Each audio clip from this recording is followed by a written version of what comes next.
আপনারা যদি ভগবানকে ভালোবাসেন, গীতাকে ভালোবাসেন, আমাকে ভালোবাসেন, তাহলে মন দিয়ে শুনবেন। আপনি 1.5 ঘন্টার ভিতরে পুরো গীতার উপরে কোর্স কমপ্লিট হয়ে যাবে, মাত্র 1.5 ঘন্টা। একদম সহজ গীতা। গীতাটি কি? প্রশ্নগুলো উত্তর হলো, কেউ যদি জিজ্ঞাসা করে যে গীতায় কি আছে, উত্তরটি হলো গীতায় কি নেই। আপনারা দেখছেন জয় গীতা চ্যানেল।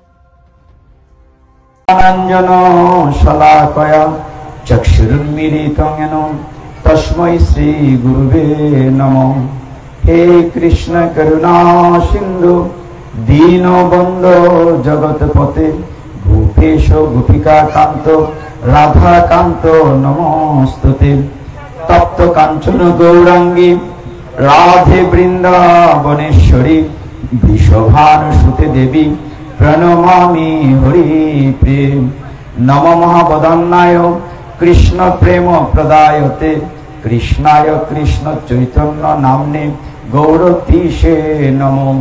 নারায়ণং নমস্কৃত্য নরং চৈব নরোত্তমং দেবীং সরস্বতীং ব্যাসং ততো জয় মুদিরেৎ। নমঃ বিষ্ণুপাদায় কৃষ্ণ প্রেষ্ঠায় ভূতলে শ্রীমতি ভক্তি বেদান্ত স্বামী নীতি নামিনে। নমস্তে সরস্বতী দেবী গৌরবাণী প্রচারিণে নির্বিশেষ শূন্যবাদী পাশ্চাত্য দেশ তারিণে। বাঞ্ছাকল্প। বড় মাঠে যারা শুনে থাকবেন, আমরা ছোটবেলা চুনারঘাট যেতাম।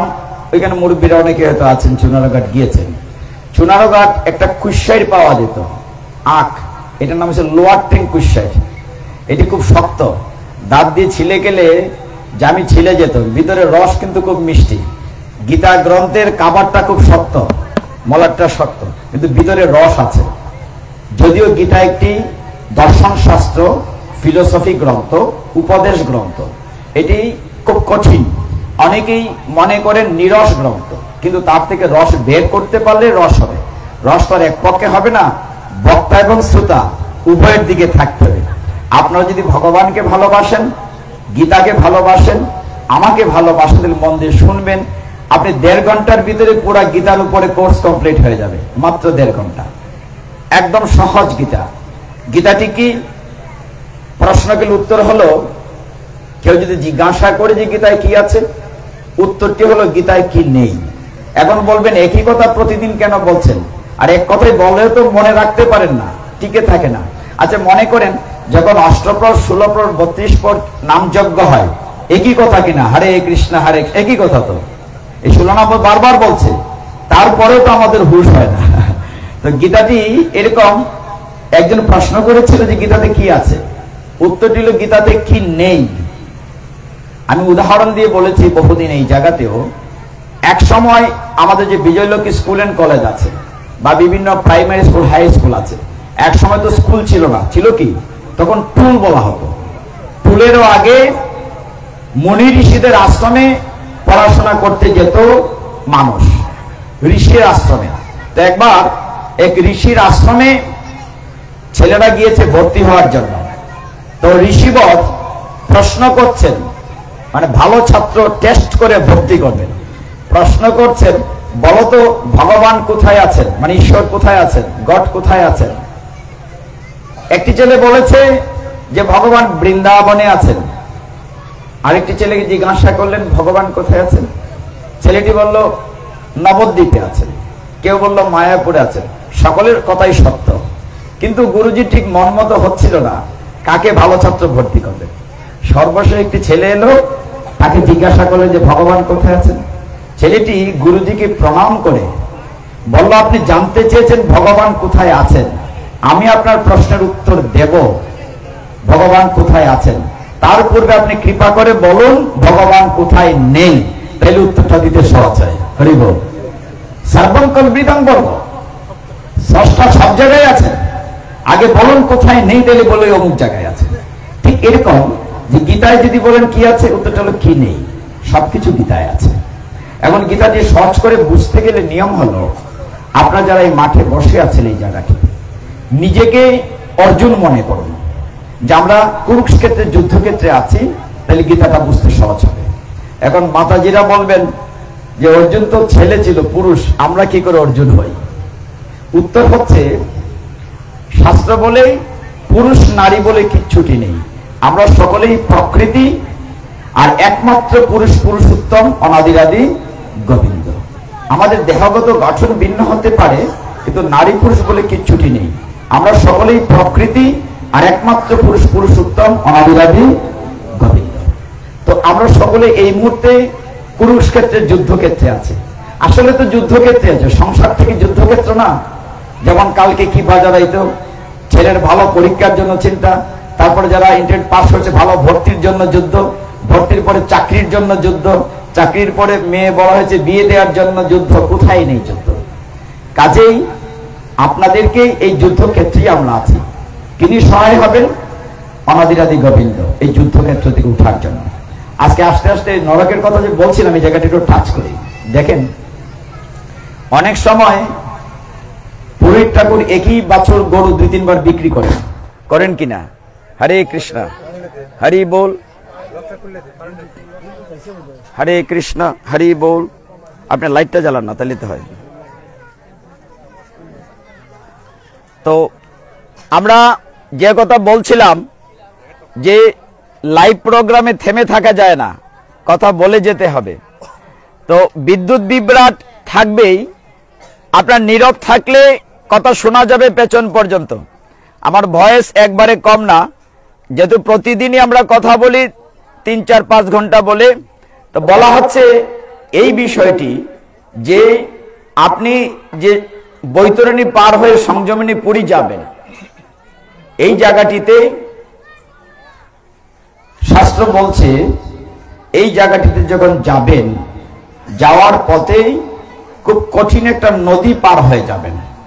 গীতার মঙ্গলাচরণে বলা হয়েছে, যারা নিয়মিত গীতা পড়েন, লেখা আছে স উত্তীর্ণ কলৌ পাণ্ডব্য কৈবর্তকে কেশ হবে। তার মানে এই দুর্গম নদীটা পাণ্ডবরা অতিক্রম করবে, আপনারা অতিক্রম করতে পারবেন। এই নদীতে যদি গরুর লেজ ধরে যান, আপনার দেহটা তো নদীতে ঢুকে থাকবে, কৃমিকীট হাঙ্গর আপনাকে কামড় দেবে না, গরু দিয়ে কিন্তু প্রতিদিন পার হতে পারছেন না। আর যদি শাস্ত্র বলছে কোনোভাবে ভক্তি সহকারে যদি ওনাদের যদি গোবিন্দকে আপনার পক্ষে নিতে পারেন, তাহলে কি হবে? কৈবর্তকে কেশ হবে, সৌতীর্ণ কণ্ড বলছেন, মানে সেই নদীটি অতিক্রম করে যেতে পারবে যার নদীর নৌকার মাঝি হবেন স্বয়ং কেশব। হরি বল। যদি কৃষ্ণকে আপনার নদীর নৌকার মাঝি বানাতে পারেন, তাহলে বৈতরণী পার হয়ে যেতে পারবেন। শাস্ত্র বলেছে, চমৎকার কথা বলছে, সৌতীর্ণ পাণ্ডব বলছে, কলৌ পাণ্ডব্য বলছে যে কৈবর্তকে কেশ হবে। আমরা এবার গীতায় দেখি কি আছে। গীতায় ভগবান বলছেন 574টি শ্লোক, কৃষ্ণ 700 শ্লোক বলেন নাই। গীতা মূলত মহাভারতের একটি অংশ, আপনি জানেন। মহাভারত পুরাটি না, মহাভারতে 18টি পর্ব আছে, তার মধ্যে একটা পর্বের নাম বিশ্ব পর্ব। বিশ্ব পর্ব পুরাটা না, 25 থেকে 42, এই 18টি অধ্যায় হচ্ছে শ্রীমদ্ ভগবত গীতা। এখানে অন্ধরাজা ধৃতরাষ্ট্র বলেছে 1টি শ্লোক, সঞ্জয় বলেছে 40টি শ্লোক, আর কৃষ্ণ বলেছেন 574টি শ্লোক। এই সবকিছু মিলে অর্জুনের 85টি শ্লোক, সবকিছু মিলে হচ্ছে 700 শ্লোক। এই জন্য গীতাকে বলা হয় সপ্তশতী। গীতার আরেকটি নাম হচ্ছে সপ্তশতী, মানে 700 শ্লোক আছে। তো এই গীতায় আপনার বোঝার সুবিধার জন্য আপনাদের এই জায়গাটিতে অনেকবার এসেছি, যেহেতু আপনার কথাগুলো শুনে থাকবেন। তারপর বলছি, কারণ মনে রাখা যায় না। অনেক সময় হয় কি যে পাঠের পরে আমরা বিভিন্ন জায়গায় জিজ্ঞাসা করি, পাঠ কেমন হয়েছে? খুব ভালো হয়েছে, খুব কান্নাকাটি হয়েছে, খুব হাসাহাসি, পাঠ ভালো। জিজ্ঞাসা করতে পাঠ কি হয়েছে বলে, এটা তো মনে নাই। মানে কেমন হয়েছে, ভালো হয়েছে, কিন্তু কি হয়েছে আলোচনা, তাহলে এইটার মনে থাকে না। থাকে না কেন? এটার উত্তর আমি গীতার মাঝখানে দেব। তো গীতাটি পিছন দিক থেকে হলে আপনি বুঝতে সুবিধা হয়। সমস্ত গীতায় যেহেতু 700 শ্লোক আছে, এটার পিছন দিক থেকে শুরু করলে আপনি বুঝতে সুবিধা হয়। শেষের শ্লোকটি বলেছে সঞ্জয়। আপনারা জানেন সঞ্জয়কে চেনেন। সঞ্জয়ের দুটো পরিচয় আছে।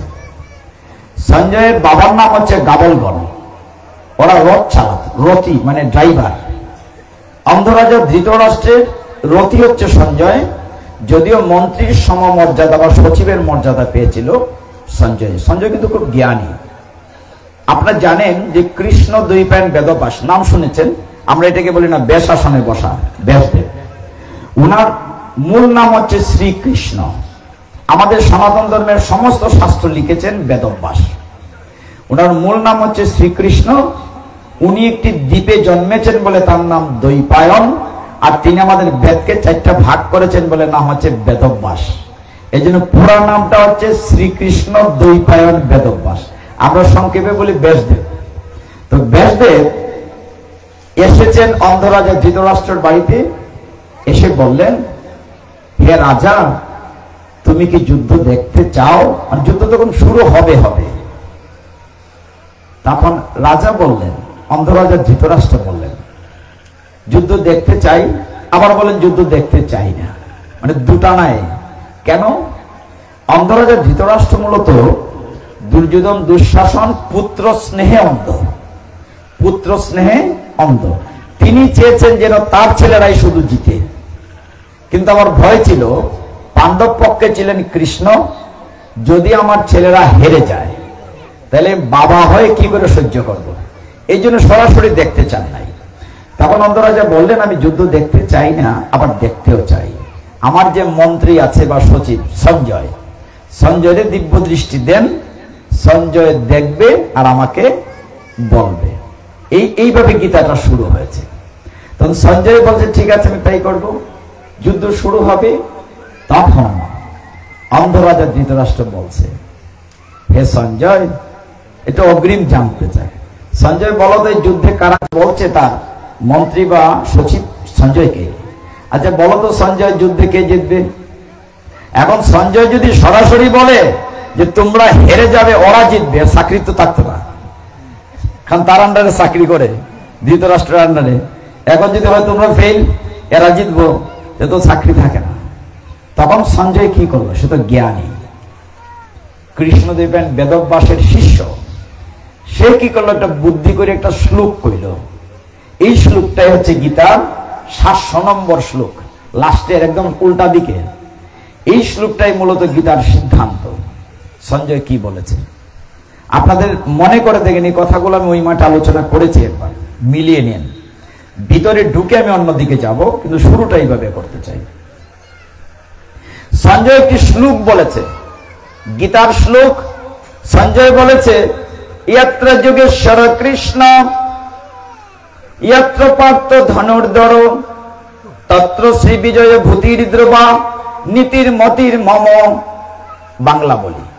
সঞ্জয় বলছে, যে পক্ষে থাকেন কৃষ্ণ যুগেশ্বর, যে পক্ষে থাকে পার্থ ধনুর্ধর, সেই পক্ষে শ্রী বিজয় লক্ষ্মীয় সম্পদ, সেই পক্ষে ধর্মনীতি ইহা মূর মত। তার মতটা জানাই দিছে, তো বুঝলে বোঝে, না বুঝলে নাই। যে পক্ষে থাকেন কৃষ্ণ, সেই পক্ষেই বিজয়। আমি কইছি না কেটা জিতবো, কিন্তু ইঙ্গিতে বুঝাই দিল। এখানে 5টা বিষয় আছে, মায়েরা মামনিরা মন দিয়ে খেয়াল করো। শাস্ত্র বলছে, সঞ্জয় বলছে, যে পক্ষে থাকেন কৃষ্ণ যুগেশ্বর। স্যারেরা শোনেন, এই বিষয়টা খুব গুরুত্বপূর্ণ। কৃষ্ণের নামের সামনে একটা বিশেষণ অ্যাডজেক্টিভ লাগানো হয়েছে, বলা হচ্ছে যুগেশ্বর। আপনাদের সৌভাগ্য, আপনাদের বাড়ির কাছে যে ফুল গীতাটা শুনে যাবেন, তাহলে বুঝতে পারবেন গীতায় কি আছে। এখানে কিন্তু খুব সহজ করে বলছি, কৃষ্ণের নামের সাথে একটা বিশেষণ লাগানো হচ্ছে যুগেশ্বর। যে পক্ষে থাকেন কৃষ্ণ যুগেশ্বর। এই যে আপনারা কষ্ট করে রাত্রিবেলা এখানে এসেছেন গীতা শোনার জন্য, গীতা আমাকে কি দেবে, এই শ্লোকটি যদি ব্যাখ্যা করেন। এই যে 5টি বিষয় শাস্ত্র বলছে, আপনি কৃষ্ণকে পক্ষে রাখলে 5টি বিষয় পাবেন। কি কি? শ্রী, শ্রী মানে সুন্দর। আমরা কি সুন্দর চাই না? আরে মামনি, সুন্দর থাকার জন্য কত ফেয়ার অ্যান্ড লাভলি মাকে, ঠিক না? আমরা সুন্দর থাকার চেষ্টা করি। আমারও কিন্তু 2 দিকের চুল কালো না, রং করা। আমরা সকলেই চেষ্টা করি কিনা, এটা মানুষের সহজাত প্রবৃত্তি। আমরা সুন্দর চাই, আমরা লক্ষ্মী চাই কিনা? চাই। সম্পদ চাই, ধর্ম চাই, বিজয় চাই। শাস্ত্র কি বলেছে? তুমি যদি ওইগুলো চাও, তাহলে কৃষ্ণকে তোমার পক্ষে রাখতে হবে। Very simple Gita. আমরা এগুলো চাই। শাস্ত্র উত্তর দিচ্ছে যে তুমি যদি এগুলো চাও তাহলে কৃষ্ণকে তোমার পক্ষে রাখতে হবে। এখন পক্ষে রাখতে গেলে কি করতে হবে, এইটাই গীতা থেকে আমরা বের করব। আমাদের উদ্দেশ্য হচ্ছে ভগবানকে পক্ষে নেওয়া, আর পক্ষে নিলে আমরা শ্রী পাবো, বিজয় পাবো, লক্ষ্মী পাবো, সম্পদ পাবো, ধর্ম পাবো। দেখেন, ভগবানের নামের সাথে বলা হচ্ছে যুগেশ্বর। এই শব্দটা ব্যাখ্যা করার জন্য একটা উদাহরণ সবসময় দিয়ে থাকি। ভগবান শ্রীকৃষ্ণ তখন দ্বারকার রাজা ছিলেন। কোথাকার রাজা ছিলেন? জুড়ে বলেন, কোথাকার রাজা ছিলেন? দ্বারকার রাজা। ভগবানের অনেক বড় বড় সৈন্য ছিল, সৈন্যবাহিনী। ভগবান সৈন্যের নাম ছিল নারায়ণী সেনা। কি সেনা মা? জুড়ে বলি নারায়ণ। জুড়ে বললে কি হবে জানেন? আমি জিজ্ঞাসা করছি, উদ্দেশ্য আছে। ফাটের আসরে হোলির দুইটা মেয়ে ঢুকে, একটা হইলো একটা নিদ্রা ঢুকে না, তো জিগাইলে একটু সজাগ থাকলেন আর কি। ভগবানের সৈন্যবাহিনীর নাম কি? নারায়ণী সেনা। জুড়ে বলেন, কি সেনা? আরে নারায়ণ বলে লাভ আপনার হবে, মুখ শুদ্ধ হবে। আমার লাভ না, আপনারও লাভ হবে। এমনি তো খইতা না, ধরাইলে খইবান একটু পরে। তো নারায়ণী সেনা। ভগবান শ্রীকৃষ্ণ যে যুগেশ্বর, এই ব্যাখ্যাটা দিচ্ছে। তিনি নারায়ণী সেনা, অনেক বড় বাহিনী আছে কৃষ্ণের। কৃষ্ণ তখন দ্বারকার রাজা। তো তিনি ঘোষণা দিলেন, আগামীকাল ঘুম থেকে উঠে চোখ খুলে যাকে প্রথম দেখব, সে যা চায় তাই দেব। খবরটা পাইছে আপনার মামা, শকুনি মামা। তারা তো বলেছিলেন, শকুনি মামায় খবর পাইয়া তার বাইক না দুর্যোধন রে কইতাছে, বেটা বাইক না, খবর একটা বালা আছে। বলে কিটা? দ্বারকার রাজা গোয়ালার বেটা বাসুদেব। এরা তো কৃষ্ণ হয় না, গোয়ালার ফুলা বাসুদেব। যে বাসুদেব ঘোষণা দিছে, কালকে ঘুম থেকে উঠে যাকে প্রথম দেখবে, যে যা চায় তাই দিবে। বাইক না ফতা খালা যাও, বেশি করে নারায়ণী সেনা নিয়ে আসবে। ভগবান তো কৌশলের মহারাজা, যুগেশ্বর। দুর্যোধন ভগবানের বাড়িতে গিয়েছে, কৃষ্ণের বাড়ি দ্বারকা। গিয়ে দেখে কৃষ্ণ মাথায় হাত দিয়ে ঘুমাচ্ছেন। লীলা পুরুষোত্তম, ভগবান তো লীলা করছেন, এরকম শুয়ে আছেন। আর ভগবানের মাথার পিছনে একখানা চেয়ার। কয়টা চেয়ার? একখানা চেয়ার। দুর্যোধন তো রাজার ছেলে, তার ভিতরে একটা ব্যবসা আছে না, আমি তো বড় 2 দিন পরে রাজা হইব। এই চেয়ারটা দেখে ভগবানের মাথার পিছনে চেয়ারে বসে ভাবছে, এটা আমার চেয়ার। কিছুক্ষণ পরে অর্জুন গেছে।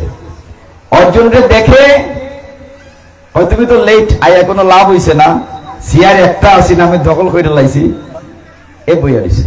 কিন্তু অর্জুন তো ভক্ত, অর্জুন তো ভগবানের চরণ প্রান্তে বসে আছে। কখন ভগবানের নিদ্রা ভাঙবে? হরে কৃষ্ণ, হরি বল, হরে কৃষ্ণ, হরে কৃষ্ণ, হরি বল, হরে কৃষ্ণ, হরি বল। আপনি নীরব থাকেন, চলবে। তো ভগবান বসে আছেন, শুয়ে আছেন, যেভাবেই বলেন। ভগবান চোখ মূল যে থাকলে কি হবে? তিনি তো অন্তর্যামী, তিনি তো দেখছেন কি হচ্ছে। এমন সময় ভগবান চোখ খুললেন। আমরা চোখ খুললে পাই, সে যা চায় তাই দিবে। লাভ করেছি আমি তো চোখ খুললা বলে অর্জুনই দেখছি। তুমি যে আমার মাথার ফিসে বইয়া রইছো, আমার মাথার ফিসে তো চোখ নাই যে দেখতাম তুমি আগে আইছো। কথা ঠিক কিনা? এখন দেখা যায় দুর্যোধন তর্কে হাইরা গেছে। এখন প্রশ্ন হইল, কৃষ্ণ বলছেন দুইটা বিষয় আছে, দুইটা ফাইতায় না, একটা নিতেই ভাই, হয় আমি আর নয় নারায়ণী সেনা। এখন তো দুর্যোধনের আরো ফলপিটিশন, কোনটা নিয়ে যায় অর্জুনে? বলতেছে তুমি একটা পাবে, হয় কৃষ্ণ আর নয় নারায়ণী সেনা। অর্জুনে বলতেছে, হে জনার্দন, আমার সৈন্যের দরকার নাই, আমাকে তুমি আমার সাথে চলো। কৃষ্ণ পরীক্ষা করছেন। অর্জুনকে বলেন, তুমি বুঝা কো, আমার নিয়ে লাভ হইতো না, আমি তো বেটা বেকার, এই যুদ্ধে আমি অস্ত্রই ধরবো না। আর দুর্যোধনে পিছিয়ে কইতেছে, আরে যেটা চাইছে দিয়ে বিদায় করো চাই রে। কারণ অর্জুনে যদি কৃষ্ণ নিয়ে যায়, দুর্যোধনের সৈন্য পাইব, এর মাথার তো দেয়া। অর্জুনে বলল, ঠিক আছে, আমার কিছুই লাগবে না জনার্দন, কৃষ্ণ তুমি আমার সাথে চলো। তো কৃষ্ণ পেল অর্জুনে, আর দুর্যোধন পেল নারায়ণী সেনা। বাড়িতে দৌড়ে গেল দুর্যোধন মহানন্দে, গিয়ে চিৎকার করে বলছে, কাকে? মামাকে। দূর থেকে ডাকছে, মামা। শকুন এটা কইতেছে, মামা খামেক কান কইরা লাইছি। বলে কিতাবাটা বাইক না, বড় খুশি খুশি লাগে। আমি সব নারায়ণী সেনা লইছি। তো তুমি যে নারায়ণী সেনা আনছো, অর্জুনে কি পেল? কন্যা যার মতো বেকল নাই। এর সুযোগ পাইয়া খামা লাগাইতে পারছে না। এর নিচে গোয়ালার বেটা ওই বাসুদেব, তুমি মাথা তাপ দিয়ে বই দিছো, ঘটনা কি? সকলে বলতেছে বাইক না রে, আর কইস না, আমি কি ছল জানি, আমার চেয়ে 1000 গুণ 1,00,000 গুণ ছল জানে গোয়ালার বেটা বাসুদেব, তার কাছে আমি কিচ্ছুই না, আর তো বাগনায় যুদ্ধ জিততে পারতাম না। সকলে কিন্তু ঠিকই বুঝছে। কুরুক্ষেত্রের যুদ্ধ শুরু হলো। এই যে আপনারা বলেন যে আমরা দেরিতে কেন শুরু করলাম, আগে করলাম না কেন? ভগবানের ইচ্ছে ছাড়া গাছের একটি পাতাও নড়ে না, এটাকে বিশ্বাস করতে হবে।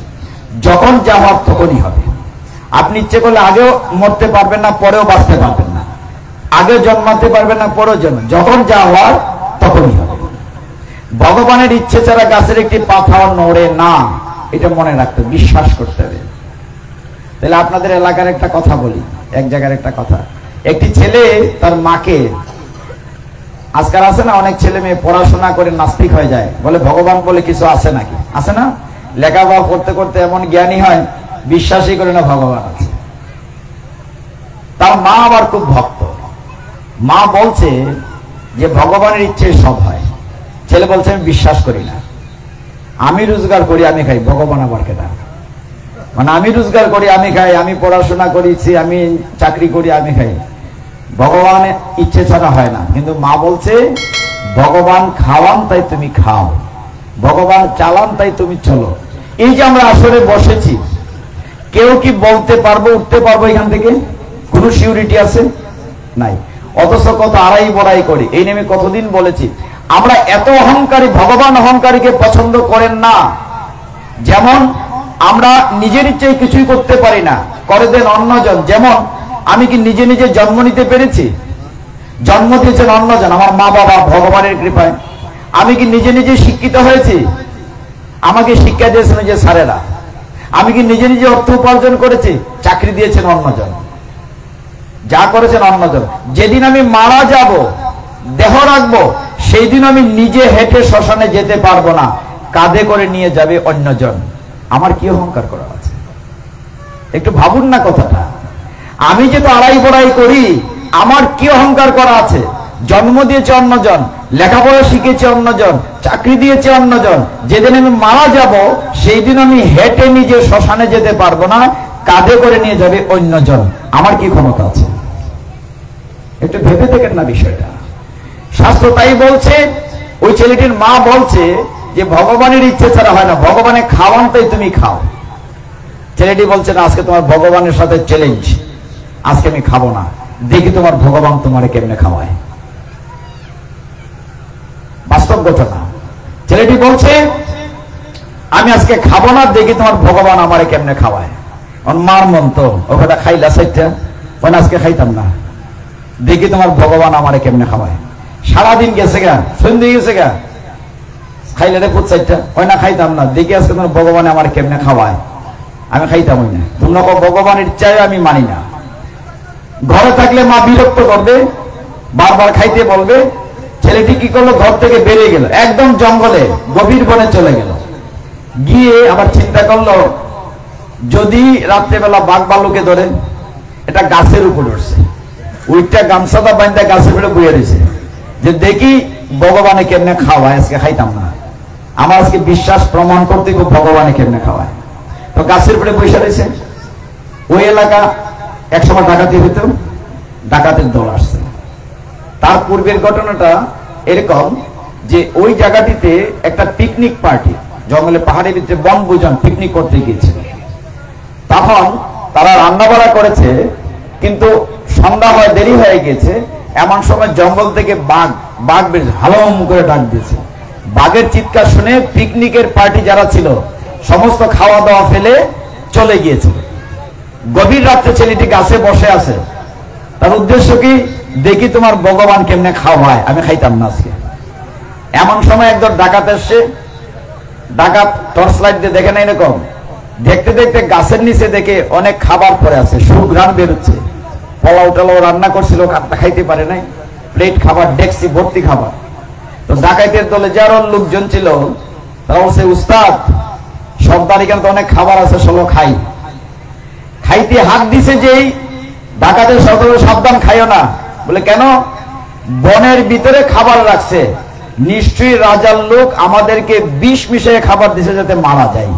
আগে ঘটনাটা বুঝো, এখানে নিশ্চয়ই কেউ রাজার লোক লুকাই আছে যে আমাদেরকে কেন খাবার পাঠাইছে বিষ দিয়া। খুঁজো খুঁজো, কেউ না কেউ আছে।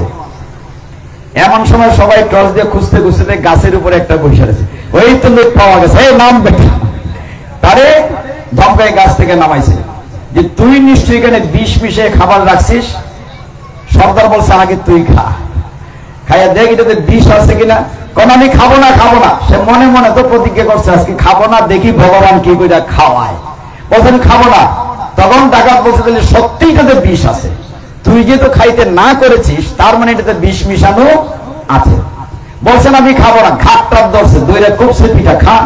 খাইতে না মানে ঘাড় ওর দইরা খাওয়া দিছে ওই ডেক্সির মধ্যে, খা পিঠাইতে পিঠাইতে খাওয়াইছে। দেখে না খাবার ভালো আছে, তখন ডাকাতটা খাইছে। আর এমন পিঠাইতে পিঠাইতে খাওয়াইছে, কমর মর বাইঙ্গে শেষ বাড়ি গেছে। মা গো তোমার ভগবান ঠিকই আছে, ভগবানই খাওয়ায়। ওইটা না করছিলাম, ওই মায়ের খাইয়া পিঠা খাইয়া খাইলাম আর কি। মানে ভগবানই খাওয়াবে, আমি খাইতে না চাইলেও ভগবান কোনো না কোনো ভাবে খাওয়াবে। আচ্ছা বলেন তো, আমরা যেহেতু দুশ্চিন্তা করি সংসার কি করে চলবে, কি করে আসবে, মানুষ আর কতজন? আমরা 84 লক্ষ জুনির মধ্যে মানুষ মাত্র 4 লক্ষ। ওই যে বৃক্ষ, স্থলজ, খেচর, জলজ বিভিন্ন প্রাণী আছে না, কৃমিকীট, গরু, ছাগল, বেড়া, বৃক্ষ সব মিলে 84 লক্ষ জুনি। 84 লক্ষ মানুষ মাত্র 4 লক্ষ। এই পৃথিবীতে মানুষ ছাড়া বড় বড় হাতি বলেন, তিমি মাছ বলেন, পিঁপড়া বলেন, ওরা কি না খেয়ে আছে? ভগবান কি এদেরকে খাইয়ে রাখেন নাই? আমরা খালি টেনশন, রে কেমনে চলতো, একটু ভগবান ছেড়ে দেখেন না, ভগবান কি করে খাওয়ায়, ফিটাই হইলা খাওয়াইব, না খেয়ে থাকতে পারবে। ভগবানের তো কাজই হচ্ছে আমাকে খাওয়ানো, কোনো না কোনো ব্যবস্থা করে। আমরা গীতায় কোথায় ছিলাম? যুদ্ধ শুরু হবে। মনে রাখেন, ভগবানকে আজকে পক্ষে না নিয়ে উঠবো না, যে কোনো ভগবান পক্ষে নিব। পক্ষে নিতে দুইটা রকম আছে, যদি এখানে মারামারি লাগে আপনার পক্ষে লোক আসবে, আমার পক্ষে কেউ আসবে না, কারণ আমাকে তো সবাই চিনবে না। কোর্টে যদি মামলা হয় তাহলে আপনার পক্ষে কে যাবে? আপনার আপনজন। আরেকটা পক্ষ নেওয়া যায় যদি টাকা দিয়ে বুকিং করা যায়, কিন্তু কৃষ্ণকে তো টাকা দিয়ে পক্ষে নেওয়ার সুযোগ নাই, আছে? কিন্তু কৃষ্ণকে কি করে পক্ষে নিতে পারবো? আর পক্ষে নিলে আমরা কি পাবো? শ্রী বিজয় লক্ষ্মী সম্পদ ধর্ম। এখন এই কথাটা মনে রেখে আমরা গীতা আজকে বসেছি। প্রথম অধ্যায় অর্জুন বিষাদ যুগে ভগবান একটি শ্লোকও বলেন নাই। আমরা পিছন থেকে একবার সামনে আসলাম, গীতা কয়েকটা অধ্যায় টাচ করব সময়ের ভিতরে যতটুকু হয়। তো ভগবান যেহেতু যুগেশ্বর মানে কৌশলের মহারাজা, অর্জুনেরও প্রথম দিকে কিছুটা অহংকার ছিল, কারণ সেও তো রাজার ছেলে। আর কৃষ্ণ হচ্ছে গোয়ালা, বলছে গাড়ির ড্রাইভার, অর্জুনের গাড়ির ড্রাইভার, এই রথ কেন রাখো মাঝখানে, আমি দেখি কার সাথে যুদ্ধ করতে এসছি। বিপরীত পক্ষে কারা তো দেখি। কত বড় মাঠ জানেন? কুরুক্ষেত্রের যুদ্ধক্ষেত্রটা ছিল 96 মাইল। এখানে মানুষ কতজন ছিল যোদ্ধা? 39 লক্ষ 25,620। 18 লক্ষ মানে 39 লক্ষের উপরে মানুষ। চিন্তা করেন কত বড় মাঠ। এত বড় যুদ্ধক্ষেত্রে অর্জুন বলছে কৃষ্ণকে, হে পার্থ সারথি, রথ কানানে মাঝখানে রাখো, আমি দেখি কার সাথে যুদ্ধ করতে আসছে। ভগবান তো যুগেশ্বর, কৌশলের মহারাজা, রথকানি এমন জায়গায় রেখেছেন, দেখেন এখানে কিন্তু কৌশল আছে।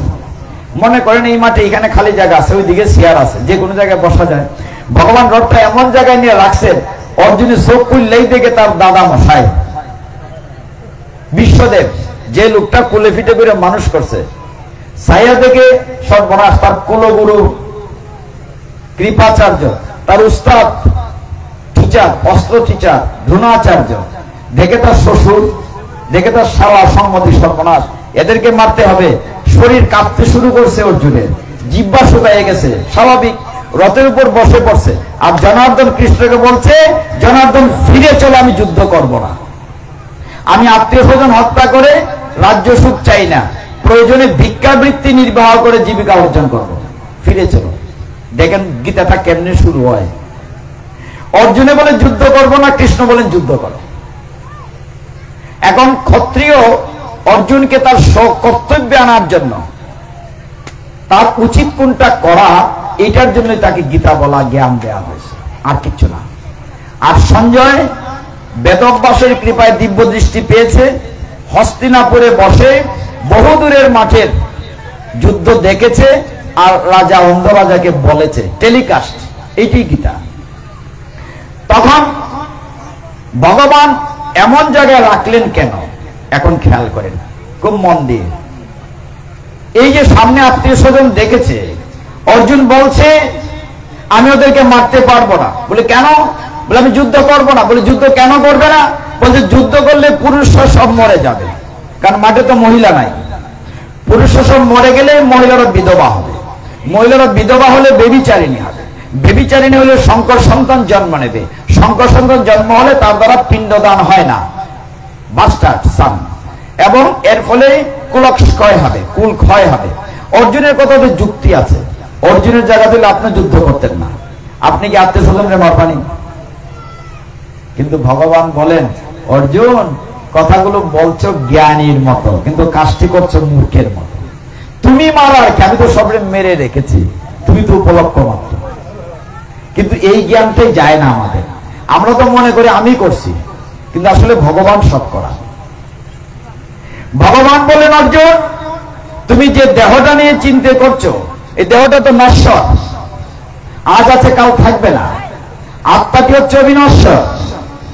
দ্বিতীয় অধ্যায় সাংখ্য যুগের 23 নম্বর শ্লোকে ভগবান বলছেন, ন এনম চিন্নন্তি শস্ত্রাণি, ন এনম দহতি পাবকঃ, ন চৈনম ক্লেদয়ন্তপ, ন শোষয়তি মারুতঃ।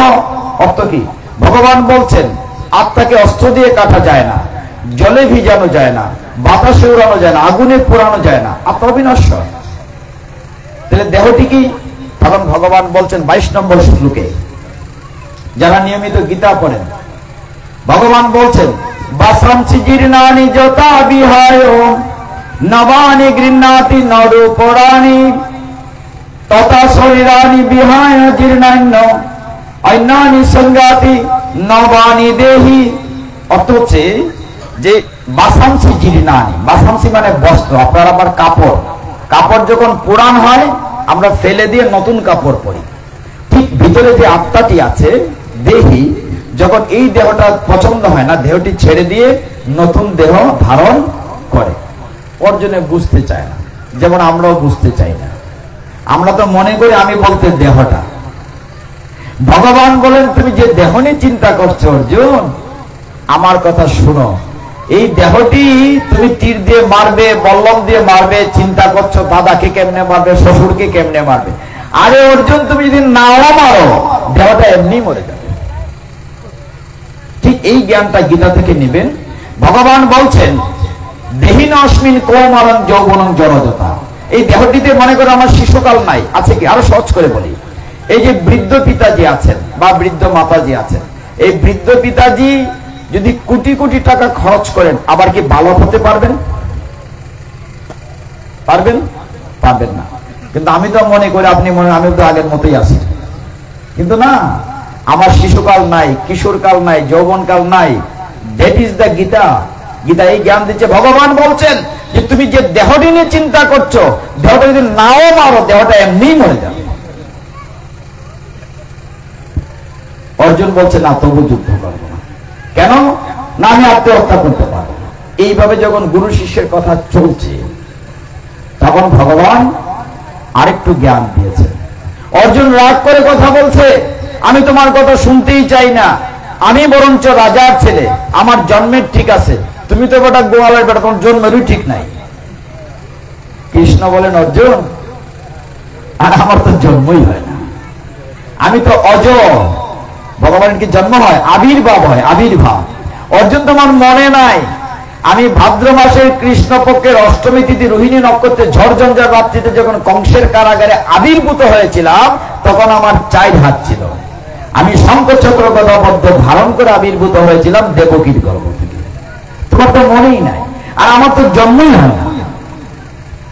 চতুর্থ অধ্যায় জ্ঞান যোগ 9 নম্বর শ্লোকে ভগবান অর্জুনকে বলছেন, এই একটি কথা মন দিয়ে শুনেন, কাজে লাগবে। ভগবান বলছেন, জন্ম কর্ম চমে দিব্যম এবং ব্যক্তি তত্ত্বতঃ ত্যক্তা দেহম পুনর্জন্ম ন ইতি মামেতি সু অর্জুন। হে অর্জুন, আমার জন্মকর্ম দিব্য অলৌকিক, এবং যে শুধু এই কথাটা জানে বা বুঝে, ত্যক্তা দেহম, দেহ ত্যাগ করার পরে আর জ্বালাময় জগতে আসতে হয় না, সে আমার বাড়িতে চলে আসে। হরি বল। কত সুন্দর শ্লোকটা। ভগবান বলছেন আমার জন্ম, চতুর্থ অধ্যায় জ্ঞান যুগের 9 নম্বর শ্লোক। আমি 7-8 বলি না, 7-8 স্যারেরা সমানে বলেন যদা যদাহি ধর্মেশ্বর গ্লানির্ভবতি। এটা বললাম না, 9 নম্বরটা বললাম। 9 নম্বরে ভগবান কি বলছেন? যে আমার জন্মকর্ম দিব্য অলৌকিক, এবং সে যেটা জানে, আপনারা যে জানবেন, বলছেন এই দেহ ত্যাগ করার পরে আর এই যে আমার মায়ার মানুষ, এই যে আমার দাদা, এই যে আমার শ্বশুর, আমি মায়া। আরে ভগবান কৃষ্ণ, তুমি তো মায়াটা সৃষ্টি করছো, তুমি ছেলে মেয়ে তুমি তৈরি করছো না? তুমি একবার কেউ মারতাম, আবার কেউ কর্ম করতাম, আবার কেউ জ্ঞানী বড়, আবার আমি তো বিভ্রান্ত হয়ে গেছি। ঠিক করে কও। দেখেন আমাদের অবস্থা এরকম, এই মায়ের সংসারে আমরা আছি। তখন বলা হচ্ছে, ভগবান বলেন অর্জুন, তুমি মন দিয়ে আমার গীতা শুনছো কিনা? বলে শুনছি। 7ম অধ্যায় জ্ঞান বিজ্ঞান যুগ 14 নম্বর শ্লোক। ভগবান বলছেন দৈবী এসা গুণময়ী মম মায়া দূরত্বয়া। অর্থ কি? অর্থ হচ্ছে ভগবান বলছেন আমার মায়া দৈবী, অতিক্রম করা কঠিন। অর্জুনের পয়েন্ট পাইছে। তুমি তো কইছো তোমার মায়া কাটানো কঠিন, আমি কেমনে এদের মারতাম? এটা শ্লোক আছে 7ম অধ্যায়। যারা নিয়মিত গীতা পড়েন, দুঃখের কথাটা কইলাই। কয়দিন আগে গেছিলাম ভবানীপুর, লাখাই ভবানীপুর, চিনেন কিনা কেউ? ওই এলাকায় প্রচুর শিক্ষিত লোক আছে, প্রচুর স্কুলের টিচার। এর বোধহয় 10 গুণ মানুষ হবে। যে জিজ্ঞাসা করলাম কয়জনে গীতা পড়েন, মাত্র 2টা হাত উঠছে। অথচ শুনলে অবাক হবেন, আমি তো সারা দেশে ঘুরি। ওই যে চা বাগান আছে, আমু চা বাগান, সানপুর চা বাগান, সোনারঘাট, মাধবপুর, ওইসব চা বাগানের যাদেরকে আমরা অবহেলা করতাম, লেবার, কুলি, ছোট ছোট ছেলে মেয়েরা সকলেই গীতা জানে, গীতা পড়ে, নিয়মিত গীতা পড়ে। আপনার অনেকের বয়স হয়েছে, এখানে সারা জীবন খাটাই লিছুন, কিন্তু দেখবেন গীতার পাতা উল্টাইছুন না। আপনার গীতার ঠাকুর বড় লাল সলদে ফেসে রেখে দিয়েছেন, ফুল তুলসী দিন মল্লে পরে বুকের উপরে দিত, আর মনে করছেন গীতায় হেলিকপ্টার করে স্বর্গে লয়ে যাবে। নেভার, কখনো না। গীতা পড়তে হবে। 7ম অধ্যায়ের নাম কোথাও লেখা আছে বিজ্ঞান যুগ, কোথাও লেখা আছে জ্ঞান বিজ্ঞান যুগ। 14 নম্বর শ্লোকে বলছিলাম, ভগবান বলছেন মম মায়া দূরত্বয়া, আমার মায়া অতিক্রম করা কঠিন। অর্জুন বলছে তুমি বলেছো তোমার মায়া কাটানো কঠিন, তাইলে আমি কি করে আমার আপনজনকে মারি? গীতার শ্লোক 2টা লাইন, অনুষ্ঠুপ ছন্দে 32 অক্ষর। ভগবান বলছেন অর্জুন, তুমি শুধু উপরের লাইনটা পড়েছো, নিচের লাইনটা পড়ো। উপরের লাইনে বলেছেন মম মায়া দূরত্বয়া, আমার মায়া কাটানো কঠিন। পরের লাইনে ভগবান বলছেন আমাদের জন্য মাম এ বজি প্রপদ্যন্তে, প্রপদ্যন্তে মানে আত্মসমর্পণ, সারেন্ডার। বলছেন মাম এ বজি প্রপদ্যন্তে মায়া মেতাম তরন্তিতে, আমার কাছে যে আত্মসমর্পণ করে আমি তার মায়ার বাঁধন কেটে দেই। হরি বল। সমাধান আছে কিনা? আপনি আগের লাইনটা পড়লে তো না, খালি প্রথম লাইনে ভগবান বলছেন আমার মায়া কাটানো কঠিন, পরের লাইনে বলছেন আমার কাছে যে আত্মসমর্পণ করে আমি তার মায়ার বাঁধন কেটে দিই। তাহলে আমাদের কি করতে হবে? ভগবানের কাছে আরে গীতা মানে তো আমার জীবনের কথা, এগুলো বুঝতে হবে, কঠিন না। এক সময়, এখন পরিবর্তন এসছে যে আপনারা কষ্ট করে গীতা শুনতে আসছেন, আমার খুব ভালো লাগছে, আপনার খুব ভালো শ্রোতা। এক সময় মুরব্বীরা কইতে পারবা, উৎসব হইলে উৎসবের আগের দিন অধিবাস, অধিবাসের রাত্রে ঠাকুরদা বুড়া বেটা বইছুন, আর 2 গ্রাম থেকে 2-4-5 জন মুরব্বী আনছেন, এরকম মুরব্বী সাইডে বইছুন, আর গীতা পাঠে ফল বাইরে হচ্ছে, গুপ বাংছে। ঠাকুরদা গীতা কইছেন, তাইনসের আর কেউ বুঝছে না, ঠিক না? উইডিয়াছেন গীতা, সর্বনাশ, গীতা সইও না, দৈর না, ফরম যেত না, যে কঠিন কঠিন শব্দ। আর আমরা এটা কেমন সুজা জলের মতো কইরা দিছি। ভগবান বলছেন যে তুমি যদি আমার কাছে আত্মসমর্পণ করো তাহলে আমি তোমার মায়ার বাঁধন কেটে দেব। তাহলে আমরা কিন্তু কিতাব বুঝলাম যে ভগবানের কাছে আত্মসমর্পণ করতে হবে। সুজনা কথাটা আরেকটু সময় গেল, আমরা অষ্টম অধ্যায়ে যাই। অষ্টম অধ্যায়ের নাম হচ্ছে অক্ষর ব্রহ্মচর্য। এখানে 3টি শ্লোক পাশাপাশি আছে, তাকে ত্রয়ী শ্লোক বলি। যেমন 5, 6, 7। 5 নম্বর শ্লোকে ভগবান বলছেন অন্তকালে চ মামেব স্মরণ মুক্তাকালে বরণ, মানে অন্তকাল মানে মৃত্যুর পূর্বে। ভগবান বলছেন মৃত্যুর পূর্বে যদি আমার নাম লও আমার ভগবত ধামে চলে আসবে। তাহলে আপনারা যদি ওখান থেকে সারা জীবন কষ্ট করার দরকার থাকি, তা ভগবান কি তাই কইছে মৃত্যুর পূর্বে নাম লইলে আমার বাড়ি যাইতে পারবে? হ্যাঁ, এই তো মা তো ঠিক কথা কইছে। এটা হলো 5 নম্বর শ্লোক। 6 নম্বর শ্লোকে ভগবান বলছেন না, ইয়াম ইয়াম বেপি, যে যে ভাব নিয়া দেহ ত্যাগ করবে মৃত্যুর পরে সে দেহ পাবে। যেমন রাজা ভরত মৃত্যুর পূর্বে হরিণের কথা চিন্তা করতে করতে মারা গিয়েছেন, পরের জন্মে হরিণ হয়েছে। 7 নম্বরে গিয়ে বলছেন তসমাৎ, এটা সারদের জন্য বলছি। 7 নম্বরে বলছেন তসমাৎ সর্বেষু কালেষু মা মনুষ্মর যুদ্ধ চ। তসমাৎ মানে অতএব তুমি সব সময় আমাকে স্মরণ করো আর সংসার যুদ্ধ করো। অতএব কখন লেখা হয় স্যার? একটা দরখাস্তর উপরে না নিচে, একদম নিচের পেরায়, তার মানে আগে কিছু আছে। মাননীয় প্রধান শিক্ষক মাননীয় প্রিন্সিপাল কে লেখা হয়েছে মাননীয় চেয়ারম্যান, নিচে এসে বলা হয়েছে অতএব।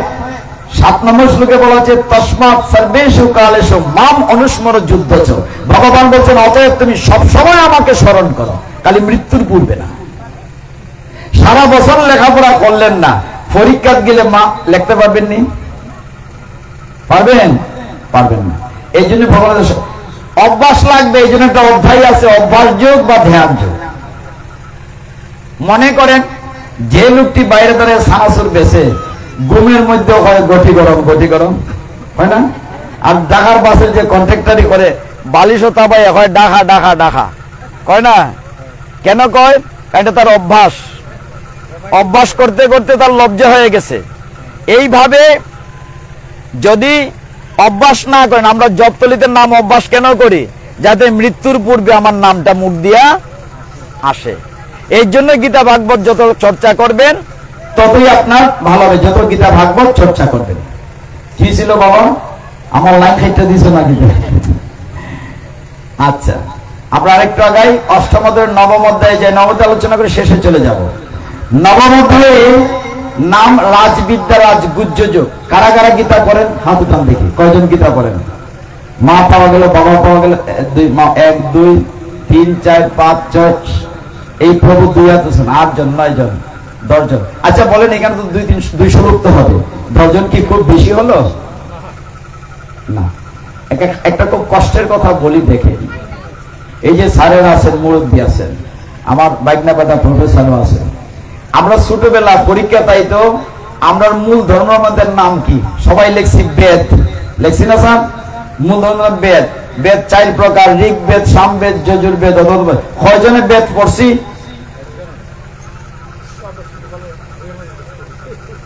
আমরা কিন্তু কইছি আমাদের মূল ধর্মগ্রন্থের নাম বেদ। আর কয়জনে বেদ দেখছি? পড়াবাদ দেন। অথচ মাগনা মাগনা হিন্দু, কিছুই করা লাগে না। আমরা আরেকটা প্রশ্ন আসতো, চণ্ডী কোন পুরাণের অন্তর্গত? আমরা লিখেছি চণ্ডী মার্কেন্ড পুরাণের অন্তর্গত। মার্কেন্ড পুরাণটা লাল না কালো না সবুজ, কে দেখছেন? ফরসিদুরের কথা।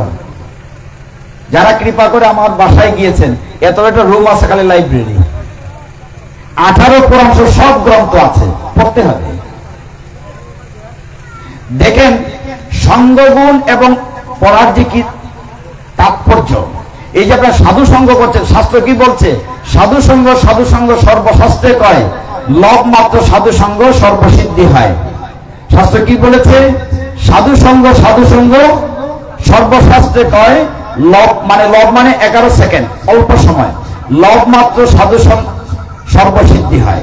আপনি স্যার আপনারা তো নাম শুনেছেন, পৃথিবীর একজন বিখ্যাত বৈজ্ঞানিক আইনস্টাইন, নাম শুনেছেন? আমরা সবাই জানি আইনস্টাইন। আইনস্টাইন তার মাথায় ঝাঁকড়া চলছিল, আপনারা দেখেছেন। প্রচন্ড জ্ঞানী, মানে সাধু সঙ্গ সাথে থাকলে যে জ্ঞান খুলে। আইনস্টাইন একজন ড্রাইভার ছিল। তো আইনস্টাইন বৈজ্ঞানিক বিভিন্ন কলেজে ইউনিভার্সিটি থেকে লেকচার দিতেন। বক্তৃতা করতেন, সত্য কাহিনী বলছে। একবার তার ড্রাইভার বলল, স্যার আপনি যে লেকচার দেন আমি সাথে থাকতে থাকতে মুখস্থ করে লাইছি, আমার একবার সুযোগ দিবানি। এখন ওই দেশের, লন্ডনের কথা বলছি, ওই দেশের ড্রাইভাররা সাদা পোশাক পরে, আপনার যারা গিয়ে দিয়েছে, ওইখানে একটা বড় হল আছে, তার নাম হচ্ছে আলবার্ট হল, যেখানে পৃথিবীর বড় বড় জ্ঞানীরা গিয়ে লেকচার দেন। একবার আলবার্ট হলে আইনস্টাইনের একটি বক্তৃতার অনুষ্ঠান হবে। ড্রাইভার বলছে, স্যার আমার একটা বার সুযোগ দেন, আপনি যা লেকচার দেন আপনার সাথে থেকে দেখে সব মুখস্থ করে নিয়েছি, আমি যদি 5 দিন গীতা পাঠ করি এখানে আপনার গীতাও মুখস্থ হয়ে যাবে, একদম সোজা। শুধু এটা মনে রাখবেন আমরা কেন বসেছি, ভগবানকে পক্ষে নেব এটার জন্য বসেছি। হল করে যাওয়ার আগে কি করলেন, প্রফেসর আইনস্টাইন মানে বৈজ্ঞানিক, তার কোট স্যুট দিলেন ড্রাইভারে, আর ড্রাইভারের পোশাক পরলেন আইনস্টাইন বৈজ্ঞানিক। হলঘরটার পিছনে কিছু বেঞ্চ আছে, ওই জায়গাটিতে আরো যারা প্রফেসর আইছে, ডক্টরেট বৈজ্ঞানিক আইছে, এরা ড্রাইভার সবাই পিছনের বেঞ্চে বসে। বৈজ্ঞানিক আইনস্টাইনের পিছনে বসেন ড্রাইভারের পোশাক পইরা। স্টেজও কেটা উঠছে, ড্রাইভার, বৈজ্ঞানিক না কিন্তু ড্রাইভার উঠছে। লেডিস এন্ড জেন্টলম্যান, স্টেজে উঠছে আইনস্টাইনের ড্রাইভার, উস্তাদের মানে প্রফেসর বা ডক্টর বৈজ্ঞানিকের কাছে থাকতে থাকতে শিক্ষা লাইছে, একদম বৈজ্ঞানিক আইনস্টাইনের মতো লেকচার শুরু করছে। Ladies and gentleman, humbly requested to you that I want to deliver the speech from my heart, হয়ে সে লেকচার শুরু করছে। তার স্যার যেরকম কইতো সবাই হাততালি, বাহ ফার্স্ট ক্লাস লেকচার দিছে। যখন লেকচার শেষ তখন পিছন থেকে কইতেছে, স্যার আমাদের একটু জানার ছিল, প্রশ্ন ছিল আমাদের একটা। তখন তো লেকচার তো মুখস্থ শেষ, এরপরের অবস্থাটা বুঝেন না। কইছে আমাদের কিছু জানার ছিল, আমরা এই যে আপনি E=mc² ব্যাখ্যা করলেন, এই বৈজ্ঞানিক ব্যাখ্যাটা বুঝাই দেন। এখন হরে কৃষ্ণ, বসেন বাবা। কারণ বলছে প্রশ্ন যখন শুরু হবে, দেখেন সঙ্গগুণ কি, জ্ঞান চক্ষুকুল, এইটা বলার জন্য বলছি। এই যে আপনারা সঙ্গ করছেন, গীতা সঙ্গ করছেন, তাকে যখন প্রশ্ন করা হয়েছে তার তো জানার কথা না, তার জ্ঞান তো মুখস্থ বিদ্যা শেষ, কিন্তু উপস্থিত বুদ্ধি জ্ঞানী লোকের সাথে থাকতে থাকতে কতটুকু হয়েছে। সে বলছে, আরে এই সোজা প্রশ্ন, এই প্রশ্নের উত্তর আমি দেব কেন, এইটার জন্য তো আমার ড্রাইভারই যথেষ্ট। ওই যে পিছনে ড্রাইভার আছে তারা জিজ্ঞাসা করেন, পিছনে কি ড্রাইভার। তো এইভাবে মানুষের জ্ঞান চক্ষু খুলে যায়। একটি গোলাপ ফুলের টবে মাটি থাকলে সেখানে গোলাপের ঘ্রাণ হয়, আর ওই মাটি যখন নর্দমায় থাকবে তার থেকে দুর্গন্ধ বেরোয়।